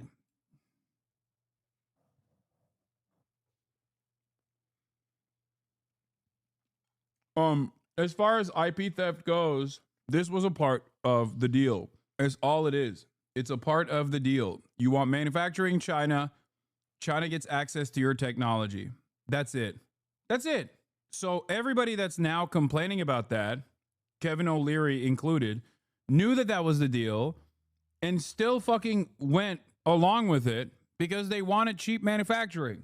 the Europeans, the Mexicans and the Canadians, that's a more powerful charge against China. I totally agree with you there. Yeah, we will see. We will see what happens there and if deals that are struck are convincing. Kevin O'Leary, great to talk to you this morning. We'll speak to you again soon. Today, the Dow is seeing a pretty big surge. It's up roughly 2.5 percentage points. The Dow jump happening after Look, Bloomberg this is a great reported example. that This is a great example. Look, where is it? My friend came home from China with a phone that operated like they just cut and paste iOS into the phone and made a few changes, so there's some truth to the IP theft. Okay. Do you know Tim Cook's opinion on manufacturing in China? Tim Cook, who famously said, even if American manufacturing was competitive rate-wise to Chinese manufacturing, as in Chinese wages improved to such a degree that they were literally the same, I would still manufacture my equipment in China because of the precision manufacturing necessary and the technical skills necessary to be able to make a fucking iPhone would require multiple decades for the American labor force to even come to become a competitive labor force when it comes to precise manufacturing. China has a far superior manufacturing infrastructure. China has a far more educated labor force. So do you think Tim Pool is complaining about the fucking IP theft?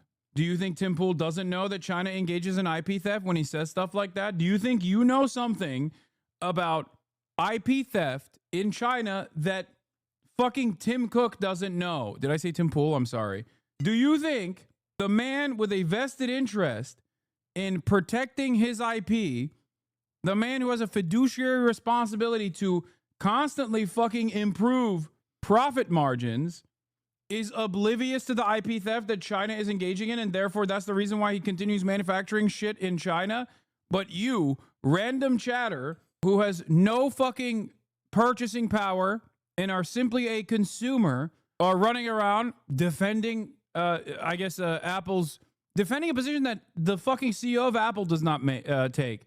Chatter doesn't just own a factory. There's a confusion about Chatter doesn't just own a factory. He owns the Apple factory. China. And let me at least give you my opinion. The popular conception is that companies come to China because of low labor cost. I'm not sure what part of China they go to, but the truth is China stopped being the low labor cost country many years ago. The reason is because of the skill, the quantity of skill in one location and the type of skill it is. Like the products we do require really advanced tooling, and the precision that you have to have in tooling and working with the materials that we do are state of the art. And the tooling skill is very deep here. You know, in the US, you could have a meeting of tooling engineers and I'm not sure we could fill the room. In China, you could fill multiple football fields. It's that vocational expertise is very deep, very, very deep here. Interesting.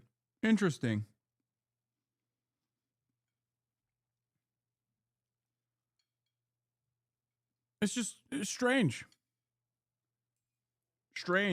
He didn't mention the IP theft that you as a consumer are worried about, by the way. I don't know. I don't understand it.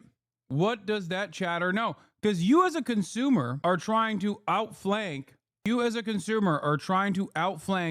Tim fucking Apple over here, okay? And it's really interesting because as a consumer, you know what IP theft looks like to you? Generic drugs versus brand drugs. That's it. That's all this is for you. From the consumer standpoint, when you say China's stealing our IP, brother, what you actually mean is I want to pay more. Why the fuck do you care about IP theft? You are just a fucking piglet, dude. You just consume, and so do I. We are both piglets, okay? We're in it together. Someone, somewhere along the line, basically made you think that the profit incentives of a company that volunteered their IP to China so that they could initially get access to a cheap manufacturing hub was a decent bargain, and multiple decades later, they still fucking manufacture there. Do you think Tim Apple doesn't know that China does IP theft? No, he knows. He doesn't give a shit. That's it. So why are you as a consumer outflanking the fucking CEO? That Treasury Secretary Scott Bessent told investors behind closed doors that he expects the United States trade war with China to de-escalate. Joining us now is Nick Timiraos. He's a national economics correspondent at the Wall Street Journal. Nick, thanks so much for being with us. I have to ask you about those comments from the Treasury Secretary. Do you have any idea on what they're founded on? Because our reporting indicates that the administration reached out to Beijing and said that President Xi should request a call with Trump. Our understanding is that call has not yet come. Well, and Bessent didn't say that the U.S. is talking to China. He simply, according to what's been reported, repeated comments he made publicly last week. These tariffs on China are so high that they are a tax that's not going to be paid. They're going to destroy demand, and we can't maintain it for that long. So I think that's what you see markets reacting to right now. I have to ask you about the Dow being headed, despite today's historic gains, for the worst April since the Great Depression. I mean, there's a lot of factors here. There's China. There are pending deals with essentially almost every nation on earth. And then there's Trump's attacks on Fed Chair Jerome Powell. Which do you see as weighing most heavily on Wall Street right now? Well, I think it starts and ends with the trade war. And the reason for that is if you go back to the April 2nd Liberation Day announcements, the optimism on Wall Street was that everybody was going to know now what the rules of the road were going to be for trade. If you're a business, you are not going to put in a multi-billion-dollar investment in the United States if you don't know what your cost of goods are going to be. And we still don't have that clarity. So the tariffs on China, today we have the Treasury Secretary saying they'll come down. We still have this 90-day pause on the other tariffs with 60 other countries. People don't know what the future is going to look like, and so that freezes up activity. Some of that uncertainty leads to gold being at an all-time high and the dollar weakening as well. Do you think the Treasury Secretary, the Commerce Secretary are seeing those as red flags and advising the president that some kind of off-ramp is needed? They have to be concerned here. If you go back and look at what Secretary Bessent said a couple of months ago, he said the administration was not going to talk about the Fed. They were going to focus on the 10-year Treasury yield. And that's important because your mortgage rate, your auto loan rate, it depends on those longer-term interest rates. But if you look at the 10-year Treasury rate, it is up over the past few weeks. So that measure of success is going in the wrong way for the administration. And I think it has to concern senior economic policymakers. You wrote in the Journal that Trump is essentially laying the ground to blame Fed Chair Jerome Powell for any kind of economic weakening. What happens if Powell gets fired? And what happens if he says, all right, let's lower interest rates? Would that solve some of this problem? Lowering interest rates here isn't going to deal with not knowing what your cost of goods are going to be, having to pay a large tariff on a freight container that's getting off the boat in Long Beach, California. So it's not clear what lower interest rates do here. If the president were to try to sack the Fed chair, I think you'd see a huge legal fight, and the market would have a verdict probably before the Supreme Court could get together. And you've been seeing that in the markets in the last couple of days, Boris. We've seen major announcements from a number of U.S. companies talking about either temporarily or possibly permanently installing layoffs and laying people off. I wonder how you think the tariffs are impacting the jobs market. Well, you don't see a lot of layoff announcements yet. Today you had the CEO of Verizon saying, we are going to pass these costs on to consumers. And so I think that's the big question right now is which do you see first? Do you see prices go up, or do you see companies say, you know what, we're going to have to let people go because this is eating into our margins, this is going to hit our bottom line.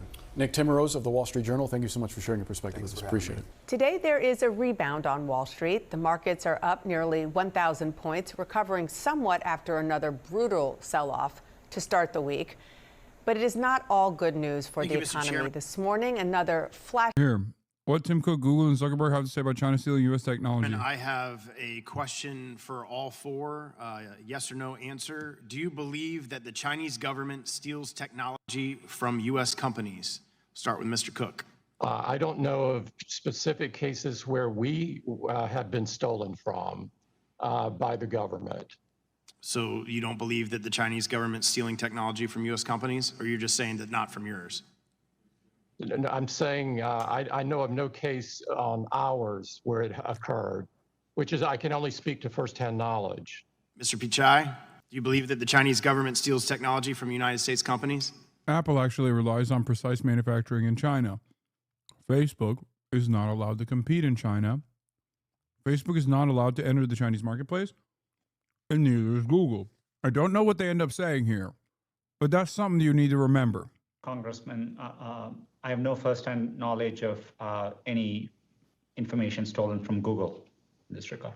Mr. Zuckerberg? Congressman, I think it's well documented that the Chinese government steals technology from American companies. Yeah, thank you.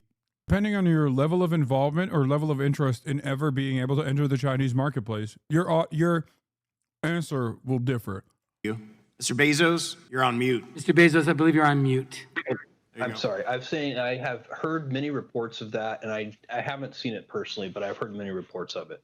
So of all the different products that Amazon carries, you haven't seen that in any of the companies that sell products on Amazon or your company yourself? Oh, well, certainly there are knockoff products. Jeff Bezos talking about knockoff products is so funny because his entire business model relies on stealing other people's IP and then utilizing the horizontally and vertically integrated supply chain model that he has to drive costs down so much and make the infinitely cheaper alternative. Like Jeff Bezos literally does the thing that the American government says China is doing. The difference, of course, is that a small business has no way of competing against Jeff Bezos' prices, whereas America has a way to compete against Chinese subsidies. We could just also fucking have a command economy. But we will never do that because that would be anti-capitalist, and therefore we can't do that. That's what you mean. And there are counterfeit products and all of that. But the Chinese, if the answer is the Chinese government stealing technology, that's the thing I've read reports of but don't have personal experience with.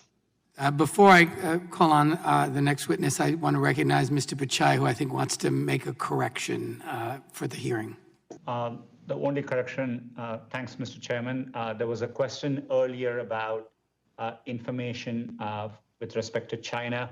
I just wanted to acknowledge on record that I recalled in 2009, we had a well-publicized cyber attack originating there, which did exfiltrate some code from there.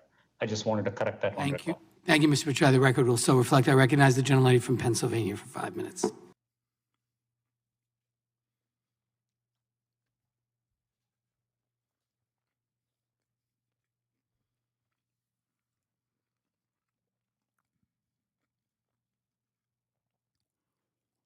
I'll watch when he goes live. I know he's meeting with Khalil. What is Kaya up to? Mackie. Apple doesn't experience IP theft because they literally give them permission to use various parts of their tech. That is the point. Everyone that manufactures in China is giving them permission to use their fucking technology. Everybody understands that that is the reality, but then people still will turn around and yell and cry and piss and shit in their fucking diapers. Here's a very easy solution to the Chinese IP theft argument, which the American government knows, as a matter of fact. It's called don't manufacture there. Make it illegal to manufacture there. There's plenty of fucking products like microchips and microchip machines, like the machines that make microchips, like the technology in and of itself is directly stopped by the American government to move to China. Flashing red warning light. The International Monetary Fund threw out its global economic predictions from before President Trump launched his global trade war. The new forecast, a slowing global economy and worldwide trouble with inflation, all because of the president's tariffs. And investors are obviously spooked. The bond market is down and the dollar is doing worse than it has in years. Look at this Wall Street Journal headline. It put the stock market's recent drop in context. The Dow headed for worst April since 1932 as investors send no confidence signal. My smart reporters are back. Leanne, yeah. I mean, it's hard to, I mean, yes, it's very good news that the stock market is back up, but one day does not a recovery make, and all of these other warning signs are very serious. Yeah, and part of the challenge and maybe the problem is that I'm hearing from sources is all of this was self-inflicted as well. And that is what is so frustrating to members of Congress, to people, to Wall Street, that this didn't have to happen this way. You know, Trump ran on the economy. He's barely talking about the economy now because it's obviously a weakness for him. He's talking instead about deportation and immigration and suing or taking colleges' funding away. And so it's a distraction to take away what is really happening to people's pocketbooks and people's expenses. But President Biden learned very well before that. You can talk about other things, you can focus on other things, but if people feel the way they feel, that is a reality that can't be changed. You and your colleagues at the National Review wrote something that I want to read to our viewers, an editorial this morning. And what you write is, it's called Trump's War on the Fed, which is very much related to the trade war. Maybe you think Trump's trade policy has merit, or the Federal Reserve needs to be brought more firmly under the president's control. That's a separate question from how real investors with real money in the real world are really reacting to Trump's decisions. Their verdict is clear. They don't like it. That's right. I don't think that investors really around the world are looking at the conduct of U.S. trade policy and how chaotic and volatile it's been and saying we need more of that for U.S. monetary policy too. But obviously Trump wants to bring everything within his orbit, and he wants to be able to control everything with his whim. Markets don't like that. Markets want predictability, they want certainty, and that's the one thing that he is least eager to provide. Yeah, and of course, what you reference here with the Federal Reserve is the idea that a big part of why there was such a big market sell-off yesterday is because the president woke up and sent off a social media post that was really, really scathing against the Federal Reserve chair, who is supposed to be independent. Part of me wanted to see how much harder he could molest the money. Like, I really thought that he had it in him. I wanted to see it. Don't act like you didn't either. Like, part of you, you're like, this isn't to like belittle the economic downsides, obviously. Independent. Right. It's supposed to be an. It's not like he's done yet, but I'm saying he has greatly diminished his molestation capabilities. I mean, he straight up went from total molestation to like maybe a little bit of light diddling of the money, virtually over the course of like a week. Not to say that he's not like going to continue. He will. I just wanted to see how far he could take it. Independent institution, but it seems like with the economic frustration that is forecast at this point, that the president is sort of setting the groundwork to blame the Fed, as people are frustrated if consumer prices go up. And we've seen that in the past as well, him saying, well, look, can you bring interest? This would be a good time to bring interest rates down. Well, we also know that that's a factor in rising inflation as well. So that interest rates are a tool to keep inflation down as well. So this is part of the playbook of the president when facing criticism on a specific issue, including something as crucial to his electoral win, as you noted, like the economy, finding someone to blame. Yeah. It seems like we know who that person is going to be here. Except that Jerome Powell wasn't elected. Sure. He was appointed, by the way, by Donald Trump in the first term. And President Trump now says, well, I think it was really immigration that got me elected. If you look at every exit poll, it was the economy that drove it. And look where he is right now, Leanne. This is a question from a CNBC poll that came out a couple of days ago. On the economy, his disapproval is 55%. He's pretty underwater there. Inflation, very underwater, 60% disapproval. And then federal government spending is a little bit more even, but he still has a majority of people not happy. I will say that he's above water on the issue of immigration, which is probably why he continues to talk about that, which is exactly the point you were making. Yeah, absolutely. And that is, I mean, the fact that he's so... The irony is that if the Democrats keep hitting him on immigration, his immigration numbers are getting lower and lower too. Yeah, there it is. Oh my God, right on. Right as I said this, look, thank you, chatter. Thank you, B-Ball Hoops 365. I also like B-Ball Hooping 365. New Reuters poll finds Trump is no longer in positive territory, even on immigration. Wow! Dude, I'm going to be honest.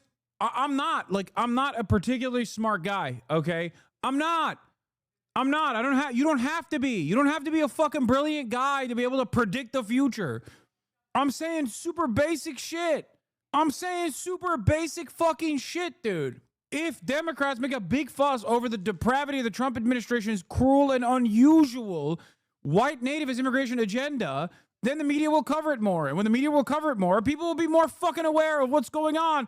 And they'll go, oh my God. Yeah, I thought he was like deporting rapists. Why is he deporting random fucking gay hairstylist whose name is Andre? Because he had a mom and dad tattoo. People are stupid. They're fucking malleable. They are easy to persuade. They are easy to dupe. And it turns out when the Democrats actually launch even the beginning phases of a counter messaging campaign on the issue of immigration, oh my God, lo and behold, the fucking polls change. How could this have happened? Burgles, thank you for the 100 gifted subs. See, I can't pre-watch. I didn't know that Burgles was going to gift 100 gifted subs. I didn't know anyone was going to gift any subs, as a matter of fact. I can't see the future. You're maybe not a STEM genius, but your political instincts are on point. It's not even political instincts. I'm telling you right now, it is super fucking basic shit. It's super basic shit. It's just having a decent understanding of history and having a decent understanding of what, like, you know, the common American voter looks like and thinks like. Thank you, Dino Respesh, for the 5 gifted subs.